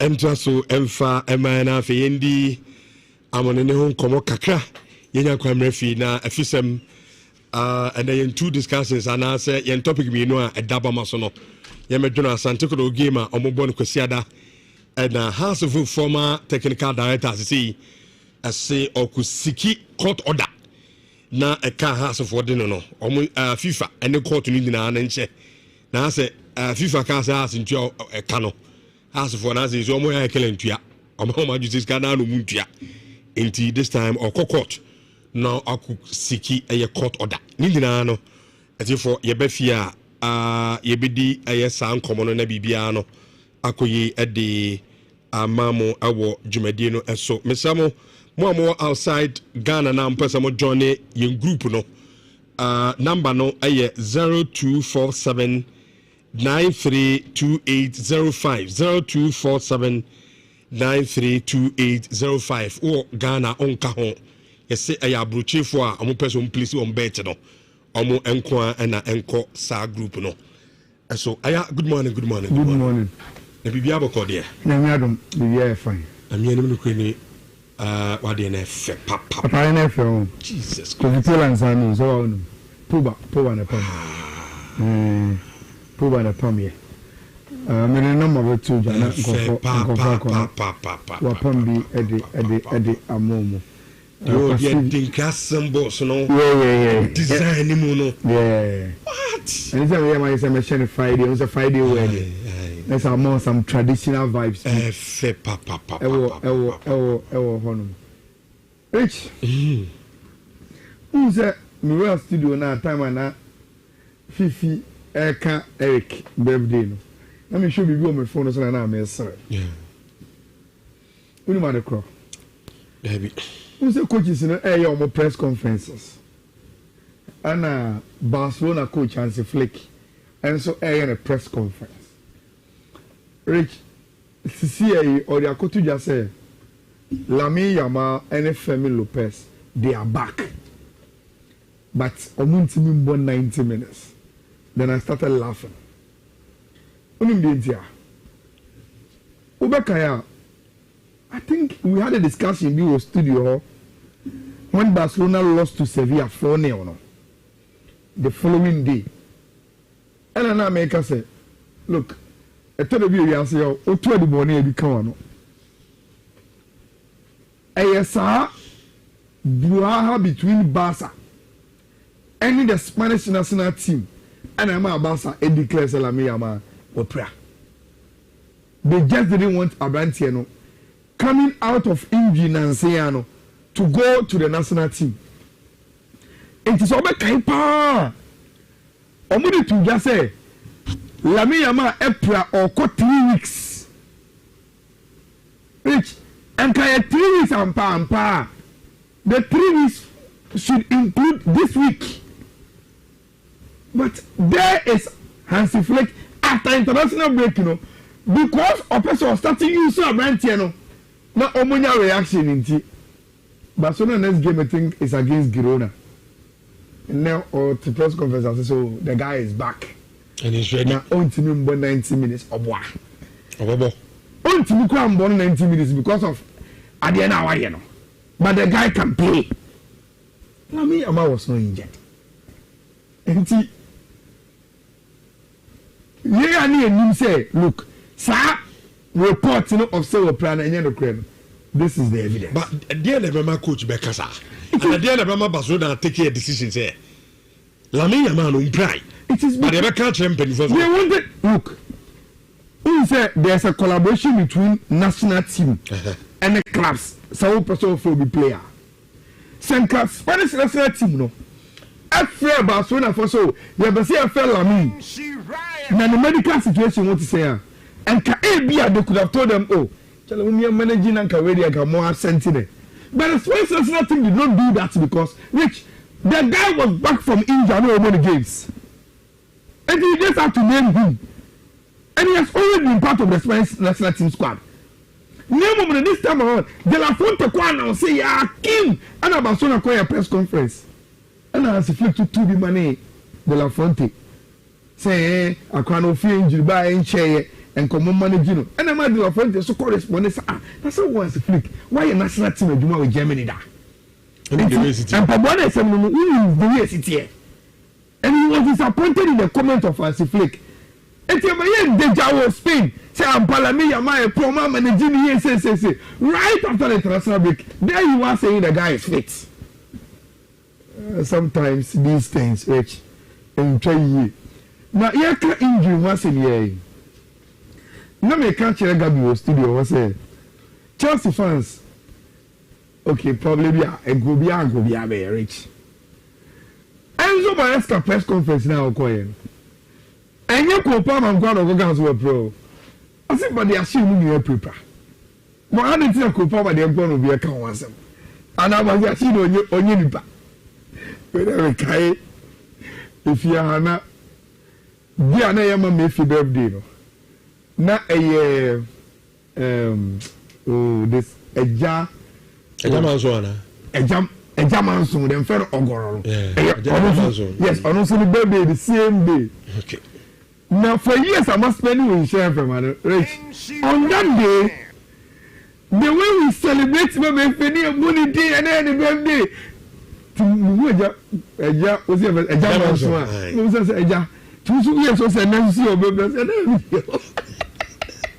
But on the day that my birthday, we then I got to say. And I say a German also birthday. And Charlie no mercy didn't birthday. What last year? And then you go.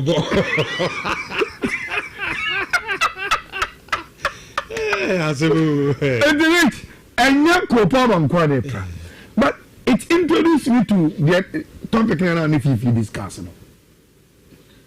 Look, one jogging club mo eco father to me say the fiscal congestion in football.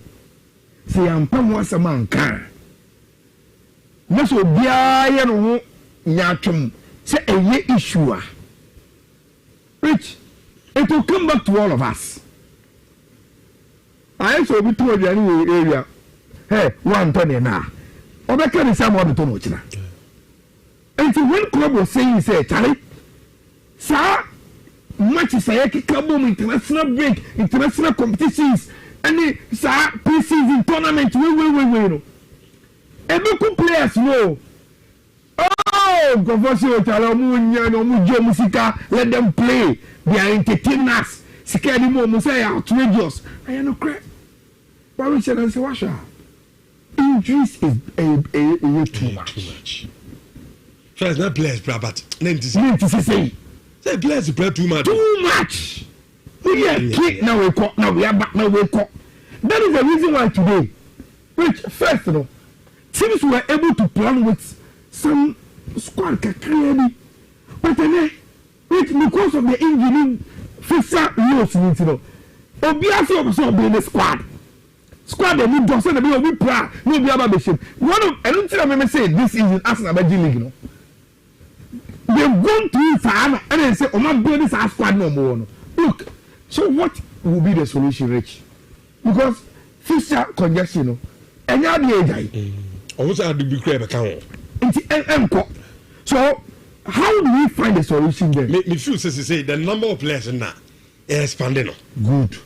As players are able to register for a club. No? Yes.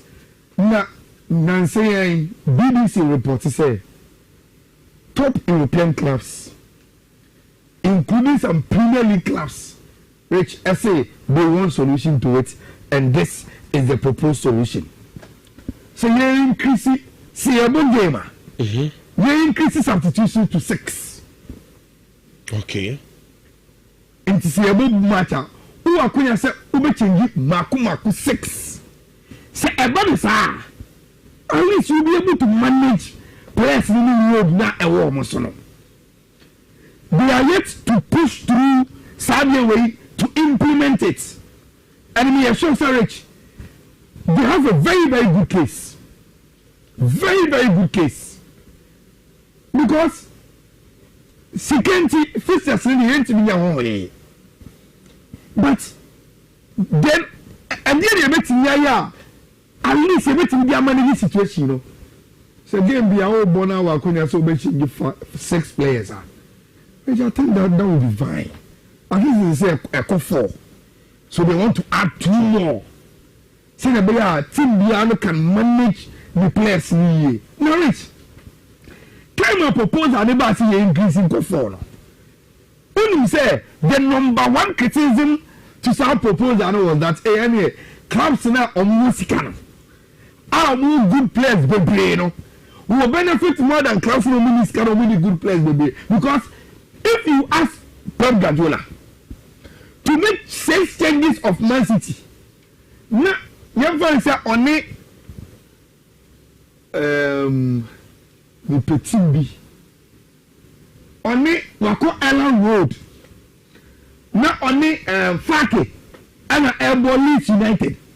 Next one can say Pep can make 6 changes in that team. Now already we two and now also bench now show the quality of the bench. Now ultimately 6 as album. Ultimately 45 minutes 70. Or say quality we have bread. Not on the 6 quality as album fresh. That was what the lower clubs and the smaller clubs were saying. Say but Rich. I think baby I know me we must give in. We go back to my game. Player no the regular player now board the piano. The assistant no. Ono so ba no so be bra. Yes. And to be a sa position no yembo game no na wo obi a ho. E ma no mbo biem. And so obi on board that position da no kobo. Yes. Because in that game 2 of your players on the board that position no na bra. And you see the basis of this proposal from these clubs, and they said, young managers, you know, the flexibility to rotate the squad as much as possible, and with and no boy rich, Obiaya obsessed about results. If I am supposed to get you results and still be able to manage the squad, no, to stay healthy throughout the season. I think he said this is a very, very good solution. And I will back this on any day. Say you increase substitutions, you know, enko 6 ɛwɔ hɔ before I met National, which I way into the conversation now. So say enko so ɛwɔ England, but let me start from here. This weekend, our Anfield, Liverpool, and Manchester United, and evermore. Anytime I may selfish away, which a time in the university days, you know, because those were the times these fixtures not a year what it pa. But which Satan Obiana who say you see a dominus so the son takrache. Which esa which see a co TV see a co he boa. Apart from whom you Manchester United supporters no Obia can be at you. Because not only dominance near too much. No you be which Satan it was easy on campuses arguments for Manchester United me to come out and say we are the biggest club, we are the most successful in England. Or Brampton Bay or County. But which time and red. As some will be brave ahead of Liverpool, Man U, and of Sky. I say Liverpool versus Manchester United. Who is the biggest club? Trophy comparison. Rich, tell me name school. So we get here and say, you get to this level. Now you ever compare Liverpool to Manchester United. Trophy comparison, man. Can you give that? Now look at it. League titles 2020. Liverpool have a touch Manchester United. When it comes to league titles, I am winning. We never dreamt of it. Champions League European Cup 6-3, FA Cup 8-13, League Cup 10-6, then Europa League any more Makanyina, which today Liverpool have 52 major trophies, Manchester United have 47, and Yankan will say this numbers now without community shield, because community shield here just a curtain raiser. It's rich. Because maybe I told you, there 15 years ago, we never knew say we could get here, and Liverpool will have a say in saying say trophies. Maybe be about the biggest club in the most successful, which the attention will tend to almost in this picture. Now, me is with Mohamed Salah issue, no, which himself season here, time I saw the phone, Esther or more prepared some pesala no. Sankasala can some compensation can Liverpool beton. The only thing I'm Liverpool, I'm Salah uncle was that Salah himself didn't come and say I want to leave. And with the mention of Liverpool, which ultimately one consensus uncle, you can't force Salah out of Liverpool. Which and you will be your mouth team Salah here. Trophies, numbers. Mohamed Salah by Liverpool 2017. It means say which was spending 8 years at the club. Now in the context of Manchester United and Liverpool matches, which Obiano Awaye goal contribution at Mohamed Salah. So the club Everton Man U, which 15 appearances, was 13 goals, 6 assists, 19 goals contribution. Or ahead of Alan Shearer, Thierry Henry, Robbie Fowler, Erling Haaland, and Steven Gerrard. Look at the names. And he said, Liverpool, the Manchester United, which you're meant to go, Mohamed Salah, but there is a big concern. Which meaning to say, number 3, Mohamed Salah, and I say, as a Premier League, maybe or team check a car, or waiting breaking records. Because as a team, I'm say, which Mohamed Salah all time in the Premier League as a 188 goals. Alan Shearer and then the top with 260. 213 from Hurricane, 208 from Abantia Fano. Those are the only players from one him. And the extension of 2 years, we are so funny and say, so we did 2 years far at this later. At least. And we are maybe that's wrong class. Yes, which we are so second. And which any goes from Gua. Saoba assistant now. When you Ryan Dix, any other Mohamed Salah is in the top 10 of assists. Until he goes in the assist, a massive 274 goal involvement. The only player where you be at one club at channel, I am right here for Rooney. Marriage, Nancy no man go.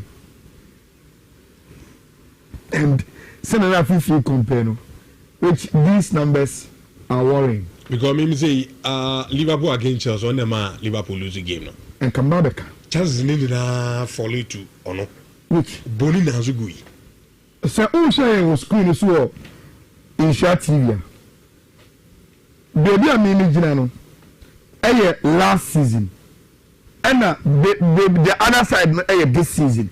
Which everything is what the touches in opposition box, the shots, the chances are all crazy, the goal involvement, the expected goal involvement.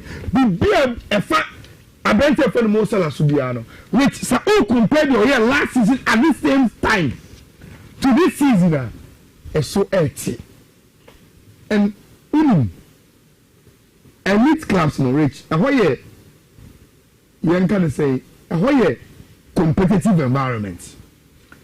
So the moment they start to look at the numbers, you know that numbers which they will have room to say account. And it will start from you not being untouchable. It's Yanjia said Mohamed Salah and Tatian bounce back, which there will be games you'll be on the bench and you'll be on happy. And so when you're happier, then you're not saying you say, oh, someone some of them I want to leave. And they will ask you to leave. Metier from a close to Liverpool source, which they've already planned. Say, say, Mohamed Salah will leave Liverpool. Now, guess one on Coco for the person. Why? Why go, Lizzie? Yes, I will buy Munich. Wow. They've profiled and said, he's the one. I want to know on Bobo. Lizzie. Oh, rich. On Bobo Papa. He's a very good player. Left to know. They were doing a nine for born so. Oh. Rich. And see, that is a cool Liverpool planning. The guy, your Crystal Palace game. Oh, you play in the same color. They say, "Go buy and quite a evening." Only say on Bobo. That is a cool Liverpool planning. So one day that Salah will say, "I want to go." Which Omone buy and for will be car. They will go for their star player in Michael Olise. Na Wababa Bishim Eddie Amomo. Yes, I'm a Mungi Corina, intimate Trasina, you may be has in common, and the Kotoko so preparation. Omo Friday. Thank God it's Friday. Your 4 codes be a bit me Eddie Amo. First one, no.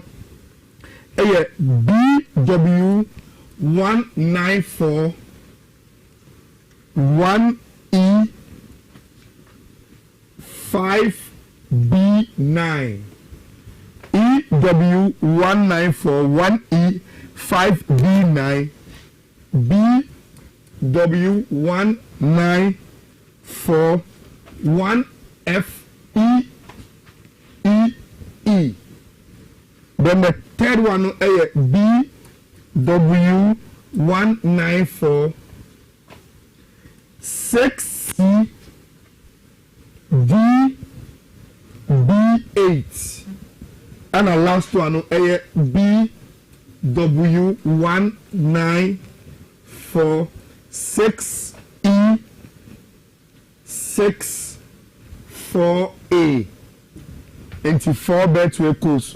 Okwa social media handles ni na X or Facebook a obehu ni nyina enso ho e me WhatsApp channel no e mu and my Telegram page ni so and also so you bet ma take screenshot and I bet me aye kwan bi aso na onse etimi aka code no na otimi e de aye de o de beye. Ensure from House of Folk now via the Kotokon Seminole, every in discussions, paying. Na House of Folk and Commonwealth, where the kind Achemu Kakra. Avede mimbiamuye na yinina yemfia no meto enkomonumbi. Asande nyina ne say edrumre bi ma House of Folk ekofa opani bi a ye friend Rene Heading. Eba kromu so o meye technical director emfama House. Na opani ni ba ye no obe na dwuma as technical director edrumre bi no na say ne services no omu ehia bi.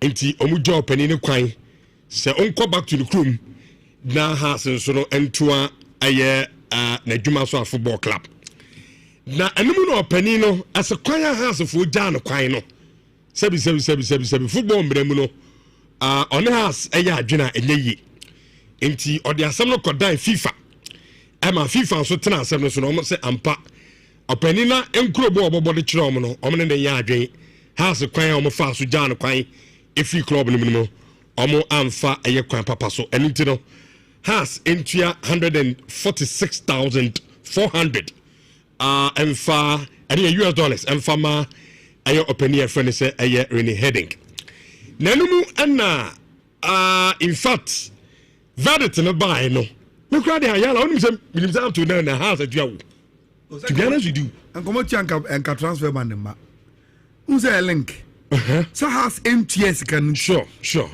And if FIFA more transfer ban no. What you say? And I was like, has no obi to move for says can more na bibia mana because I don't get it. And House is a big club. Imagine say Ayala send me two way. Na ebia me corporate. Me person me bisika ku wura House ni. Na me toa na me hu sa negative stories yi. Says do be kabima say transfer ban ne sa ensensem ngumra yi ene nam House ho a bad day be music abakwa ko House and we need the reason House in clubs no sa ne man say omo fa no normal so normal is it min chest gamo bi na min tuai is say papa ne say am so who's a House for no mo ya killing tua ti this oben court into o siki court order say amon House kete no muntua sika no enso fam House adai di India House for almost say okay rich almost sika na eni ho na tua no muntua you see once our seven call high court in there ye ni din ko ye nko judge ne sisia but ye betumi aye education kakra be say na bia nkofo beti ase because even when we posted the news no nkofo bebre say omun shada anti asem ni nyina ni rich. You've given excellent background to information way and House Kofar and Heading by as a technical director has terminating the contract or say the way has terminating the contract a boom raso or the assembly ko FIFA say ampa House differ into House entia be $146,000 and farmer Oran. Now rich FIFA cancer House in Tiano. ABC and the House in TI. And after some time, now FIFA has a house in Tiana House and Tiano. No, the band by it. And now FIFA shows a house by our swording. Now Sikano almost so muntian and men over the moment so muntiadia. Then they will give House further punishments. And no, and then amen ni. A bad day says a House MTS Kanama Renedinka. House everything sign players. Yama has 3 transfer windows ban. And window here the enemy. I beba in I winter window no has intimate sign. Next season, the main window has intimate sign players. Then the summer one no and also has intimate sign players. Now rich. A year or in the heading said I didn't have some found. And he said, okay, so oh, diffi fair chia. House doesn't care. And he unim do run Rich in 1958 Ghana as Omai. You could sign convention be a friend the New York Convention. Yani a mile for convention I could sign as a chain and say on my idea and Sansa Nkrata, which includes Switzerland, baby a FIFA or more headquarters in the one. Say arbitration case because of any of them or minor almost a second anasina. On my woman bino, ebet me after arbitration no case, na or the abandoning memu, na what their court sign minor court to say. Unrecognized ruling, na ombwa enforcement, enye juma. Enti the New York Convention was only to recognize and enforce arbitration. Akoso among omwa omunsa shase no. Into what really heading any lawyers and say oh. Omunim se Ghana yes sign sa convention ni bi. Dia ha say no. So make us omu twen FIFA ebia it will take forever and I ebe che. And into matter mo wasaba ko court say omu gidi say contractor omu client when heading any house sign you know na omu di share mu say sa asem to omu mienu a omu de be ko FIFA no e ma FIFA arbitra of omu mienu contract na omu sign you know na asem no ko ho no FIFA ebu asem na ma omu ne mum no asa has inform ho enti omu say high court no on recognize it sa arbitration no na one force Emma has entia omo clients in the car. Now rich mimbu court no me I will not go ahead of the court. But rich in Pempino say assembly high court ninya ji when heading kasem to say kimwa. Rich there are a lot of enforcement on meeting media and heading to get their money. And I will give you only one example. Okay. And now they are for the two cra. They can garnish house properties for rainy heading. In Tiafan said house pobi mine. And the betchi house bekono na pobi mine. Ye de a year be boy ni mu notice abebo ni mu say ye ton. E ton wi ani atiri Ye ton ya na atiri sika. And be house ba sika. Yes. Place mu ti fom. They season bass. Mu si no mu fa kan ko. Yes, ni aton bass. Na odi atinika. And World Trade Center, house commercial center no ni aton. And I say Obia one house e wo dwuma die bia sikasem ebetimi afa mu bia no. Reni enya sa enforcement from the court. For instance, Reni betimi atwa koma GFE. Say house of folk e de eka. Court am ya ho kwan. Say ye betimi adie sika. Interfere na ko wu GFE. Eyen shama e court wo say sika bia eye deal has mon fa mami e wo mo ho no ye betime ba beje ana betime atua mayen akopim say e kana ode ye no e beti enti for instance nansi e wo sa 1 million obi na ye de ma clause ni nyina no sankareni enya court ruling e wo de oye isu e kotimi chokoma GF say mo fa 1 million ne mame na me fante mechanics and say so and I say emu bia eduru 146,000 no na omo e dia mama so rich. That is what Rainy has done. Dabena story by Dabena break I think 3 days ago. 3 days ago. Yeah. 3 days ago you breaking story no and a bailiff no a survey has sa rate way enti ya how normal ebesi akọ enti anchiremu ewo mu ano no but has omunya hu bibi omun peska no oh me when I am a challenge yero togwe yemzo yo defo sa has carry is gaba nyeska biasa bayala ase bibi ya yam say ebia openi no is refusing to pay sikano because of ogidi yeso obi anye na dwuma yi but rich unim it's $146,000 you see whether internally board chairman gidi so obi na dwuma yi ana so obi na dwuma yi no rich and only internal matters asem it affects has external papa no mani tua kadodo e tua we ka pam we you see baby ku tua we enkomo no baby had the econo too bad e too broad Rich, so time so tiaka do a ho. Omo ye adwuma Emma has day to day no. Why na do omo ba?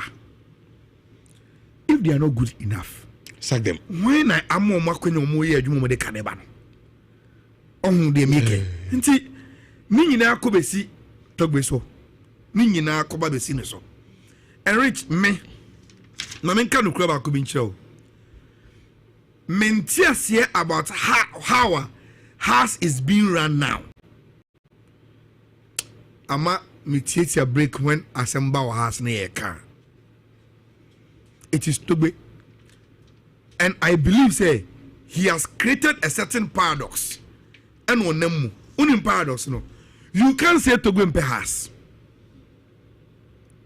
Untimi nyina baby da enka say manu ogu house and say on house ye.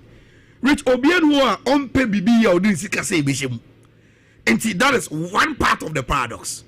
Then the other part they say, so perhaps in ye swa. Any house in son in seminal. And no man kosu ni nano. And see a new man. A man would doubt to say, Ure na tension will kunu ye penny. And you see, a mere room for say rich. Free transfer ban. Yes, and Rich, a mere revision. The underlying factor they say, Sikabia Tobe Edira House Mubiano. The process, I say, a loan from the companies to a better house. Da Ebe mean Kofubino. I said, bro, I'll make us say, and affair yet. Club near Quaco Giadiano. Rich, only one thing can happen. And when I said to where I catch us, oh, no problem. I can say house, met my Tommy shares now. But my Tommy shares no more, we know you couldn't say Kimwa. Then I will instruct my companies now over the years, Omaloni Musikana to put together the loan and give it to you. Say, when you inherited the assets, which include Pobi Mini Bibiano, these are some of the liabilities which are a kamabo kono by paying these things. Rich, a very, very messy situation. In fact, the animal fan na crowd yet it's on Yami more Chinano. Ye ba ye Saturday show na Ibijan Brepa na ye beam na require our Sekotoko our pretty game no, especially say we share North Africans are work of Morocco's a team in Sekotoko ni ye pa and it's no do cry interview be our guarantee or say we Konya Sekotoko faso. Na omonso ede redeem omo image asin embre bi omo de work for boy a omo page cap ni free kuma ase ede ko njigovi and then the entity ho aso na won work for ni training no ama ayi untie ko for no so ehuna ko for na ehuna bi no mo for no so ye on kan ai ko do ye training ka only omo support say on kan that is the catalyst to win the match. Supporters no HRF fans they say like we are there for you, and the Kotoko will need that because say almost co-worker the work supporters will do that. Until no even who say a friend is saying Hammond the more the Big Joe more the car nemu on crying. After bloggers no, in fact in the high streets leading to the Accra Stadium, Oma yi Ghana flags cry to 10 year the Kotoko flags abobonium because that is the way to go. Bring attention to it. What go Morocco? Now, if I Aziz Ki, now I think Musaka, I think younger, very good player, Rich. When Bobo Bonzi this year, no, no, Mokasa, but he's a very, very good player. Then go for us and run the dorsal. So pick up go. Now what's more possible? As well, free B. Oh, yes, young pussy at the end. We can Benjamin says come in here now. Kofi. Hey, Benjamin says go there. Now, for you too much. Oh, but so no energy. I'm from Tom Baby now. No, Mr. So, so, not a ma. Yes, I mean, represent just when it's state channel. Yes, you're correct. Tuesday, Congolese 6'3". Baby be and channel. Madame, who are blow. I blow me shade and who up close that. That is a man. Mountain of a man. Pa, remember. Okay. For me, Kotoko would need the fans there. And I like what they are doing. Me, that is all my focus in there. Hamon. The friends and crying with Big Joe Mo. I mean, me sure convoy, you know. Yes, they're good. There are people in there getting the young bloggers to come in and also talk about it. And one, I think they went on Good Evening Ghana. They've done good, very good tours. Which is good for me. Kotoko will need that. My fans, players, believe he say yes, your fans now bomba betayechi. That is what Kotoko needs first, and of course you prepare for the game on Sunday. Okay. You see, you have to give yourself a chance. You have to. And football, started from Wajim. And your football, it start from your mindset. Ugiri say you can do it, and you can do it. And see, a GDA. I was a Kotoko GDA game name. So much me here, of course. And about history, Kotoko so history pa. But about recent history, Kotoko and you multiple work. Sure. We history mpo free wa. It's about FIFA Club World Cup there. Rich about investment. So muska. And you multiple no. About just a BBM as say the football in there.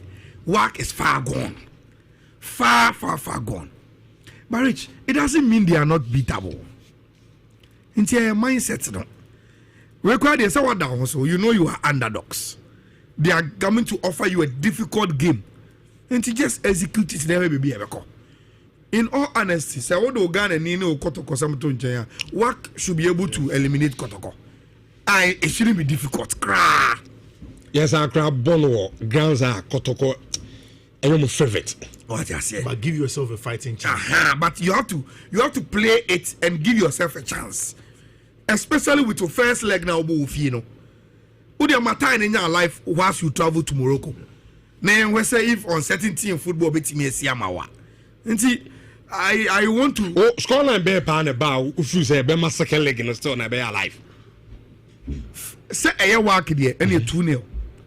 Koroko can beat work 3. 2-0 cry more than 2-0 be until American. Say a walk in Tino. The best Kotoko can achieve will be 2-0. But my issue is the second leg number 2 over 10 scoreline. I'm a Kotoko 4-3. 2-0. Aye. Rich. The last time a Ghanaian club is here work, so wouldn't this year. The first 20 minutes, no much more 4. We game no. They are that good. I say they are that good. Especially for this level. Yes, they are that good. Rich, in the last 10 years, work about, I think, in 4 finals. In the last 10. About 4 finals in the Champions League in the Confederations Cup. In the last 10 years, I almost Ali and a Sundance Sepe and a Martin Africa. And Kotokompo no semba mone yangamo. So you can imagine. And Udum they say Kumukran. Rich, they are coming from right now. The campaigns of African football, Morocco. Look at what Morocco are doing. Almost senior national team called World Cup on could do semi-final. And they under 20 about Argentina in the finals of the under 20 World Cup. And the investment no more attention to bring everything to Morocco. Rich. And see, national teams, you know, the government is well involved, even with class participation in Africa. The charter flights near the sponsored by government. That may kind article be a true about World Cup near Mam Koya, and Morocco is successful. Ayala. Morocco for the young football, I'm telling you. Let me say, they are doing something now, and you fluke. You see, Rich, they are doing their football with the investment and attention, and far better than a lot of elite European countries.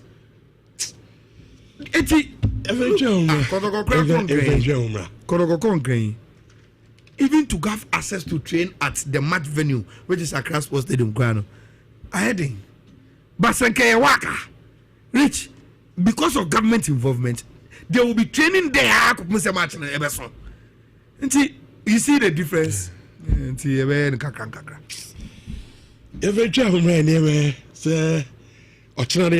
the game now, because tactically, quite also Kotoko Puchino, ne Bibia, Comini, Yabedi, na de tete ho na de emam ye basisi ya na abeto so de amamo bema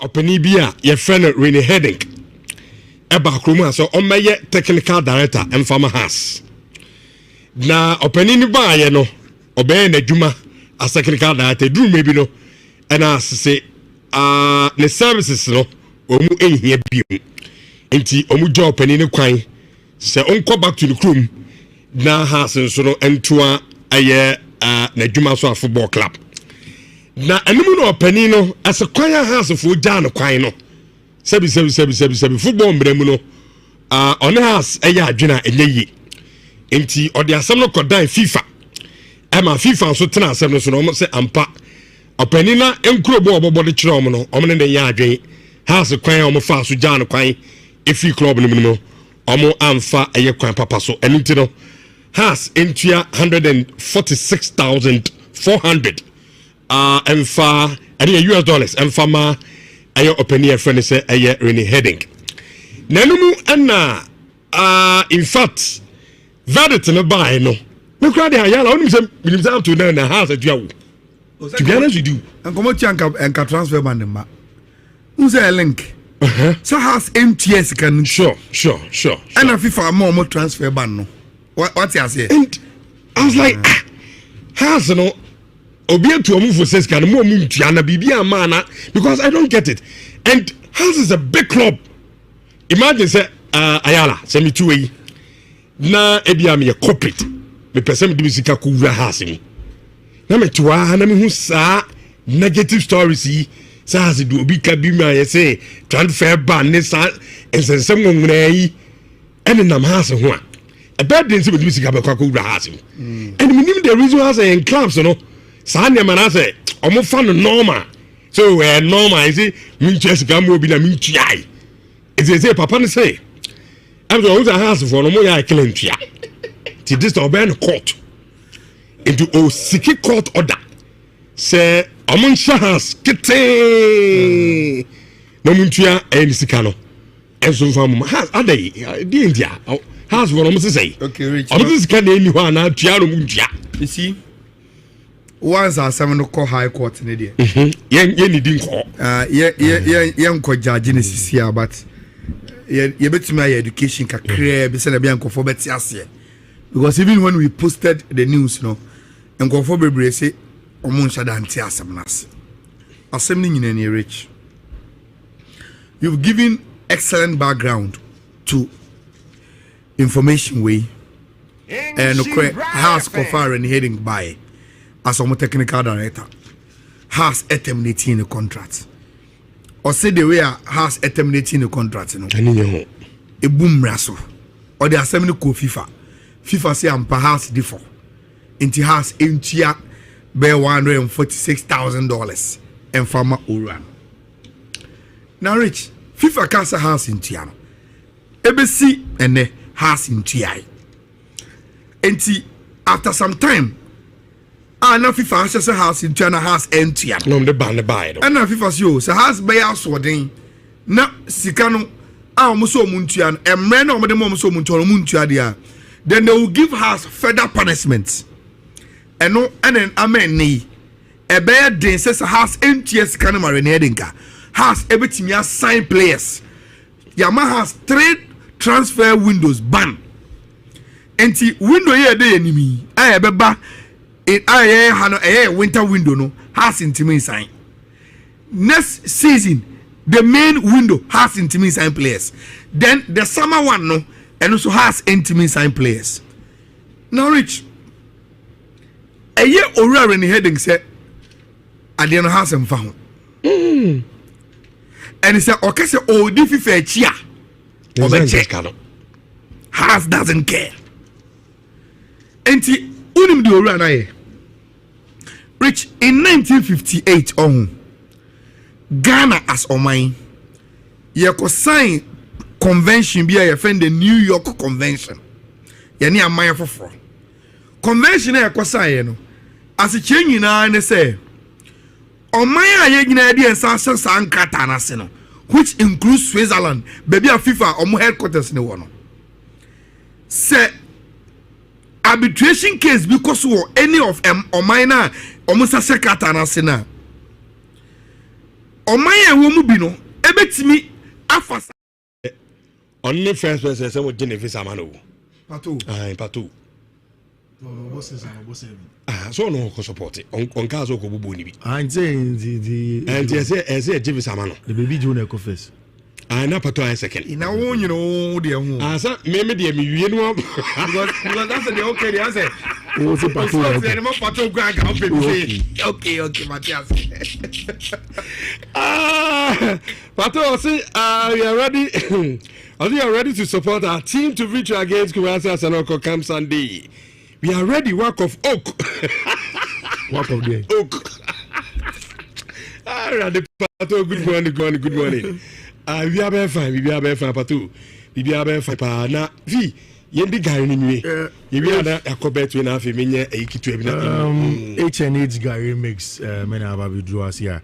Because the biggest Gary 4-in-1 mix have been our market, so my kind several times I reach to see how the lunch H&H Gary makes any ready into the call to see I'm sure Kosho PBA Ben will be an agile H&H Gary mix will be to choco malt, will be to regular one so Gary roasted groundnut sugar any creamy I a friend of milk on any account at the amount Michelle cause see an agile the figure or cap one as a boom and a friend so good and one then it becomes it for you open the door and one phrase 0322 190877 0322 190877 you will be brave.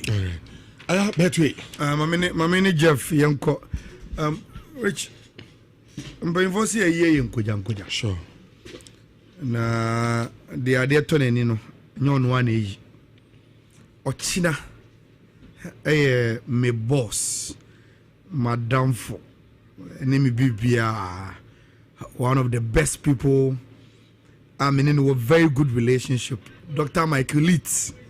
Hey Dr. Leeds. Yes, Dr. Leeds. Oh, okay. Ochina. Okay. And Dr. Leeds ejane papa kwan. Wow. Opinion Fred Leeds. Ochina na ye onya 84 years. Dr. Leeds papa nice man. Edesene bana. Inti Ochina ewo Otafo Achim Otafo Eastern Region. Ochina Dr. Leeds ejane papa yi kwan.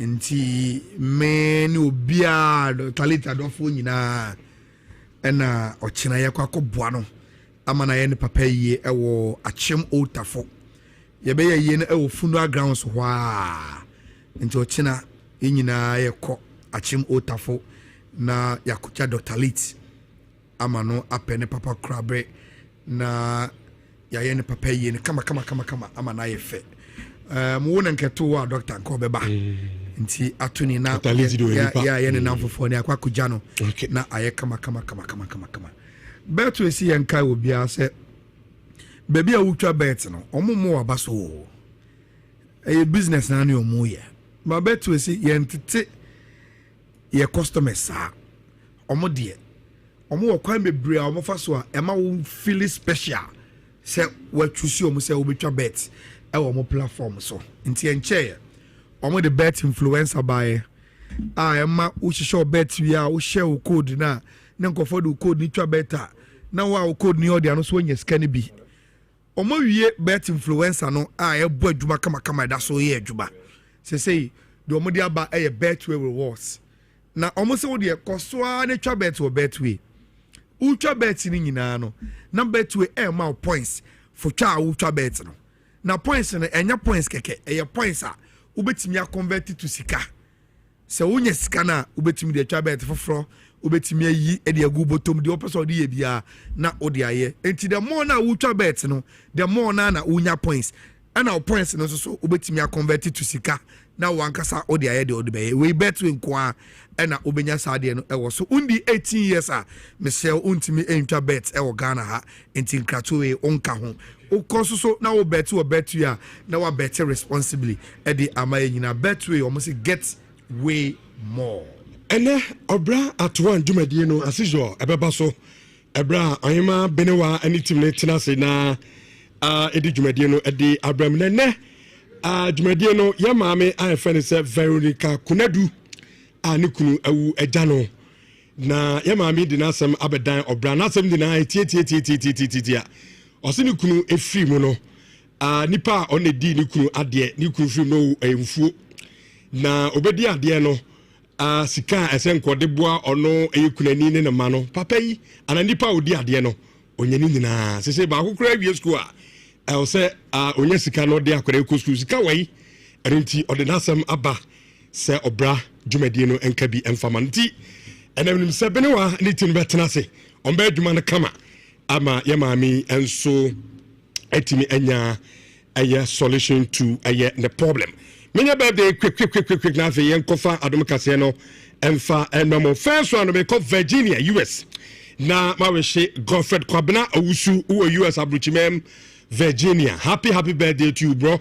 Nyame nshaw pa onkoso anya okese akonto mu nsam bebre nyankopon ma ho ban na awodamu nhira bia nyankopon emfa bi emfa enmo wo yire aye friend say Priscilla Owusu ose always show happy birthday enkwatenten Yankopon enkosoa na omo ho ban happy birthday to you Godfred Kwabena Owusu our US Virginia ene eye mian kasamia Eric Nkum event manager yes event manager Eric birthday minia prekope no Eric there action kote Eric one wonderful guy sure why adwuma no ofia ache Eric and I were day sports team no ye nyina enwano ye we show happy birthday na ye bompa ye se nyankopon ka ho amen na de obeye bia no o ma ne nkoso o nhirawo o ma o kwatenti ahoden wom na o ka ho bibia wo ye bia mo mpa bo bia wo boche no ontie na onye emfa emma rich ye kwei no ye nkofo mo ye adwuma o jo shop. Okay. Joshop Construction say war asokwa ehono omu etie Isaac Godfred and Kwame Amin ewo hona so mo see new fan wo ho the friend Joycelyn oyejmo HR department ho into Joycelyn Isaac and Godfred and Kwame enua Kwame Amin ni omo mo yejmo Joshop ni nyina no ye chairman opay ne damasepa said bia mu etie show no kama atiefo demasi adom kase no eto aso di amamo ye was saso insecticide spray anasa ne call no wo so call no a empru wusie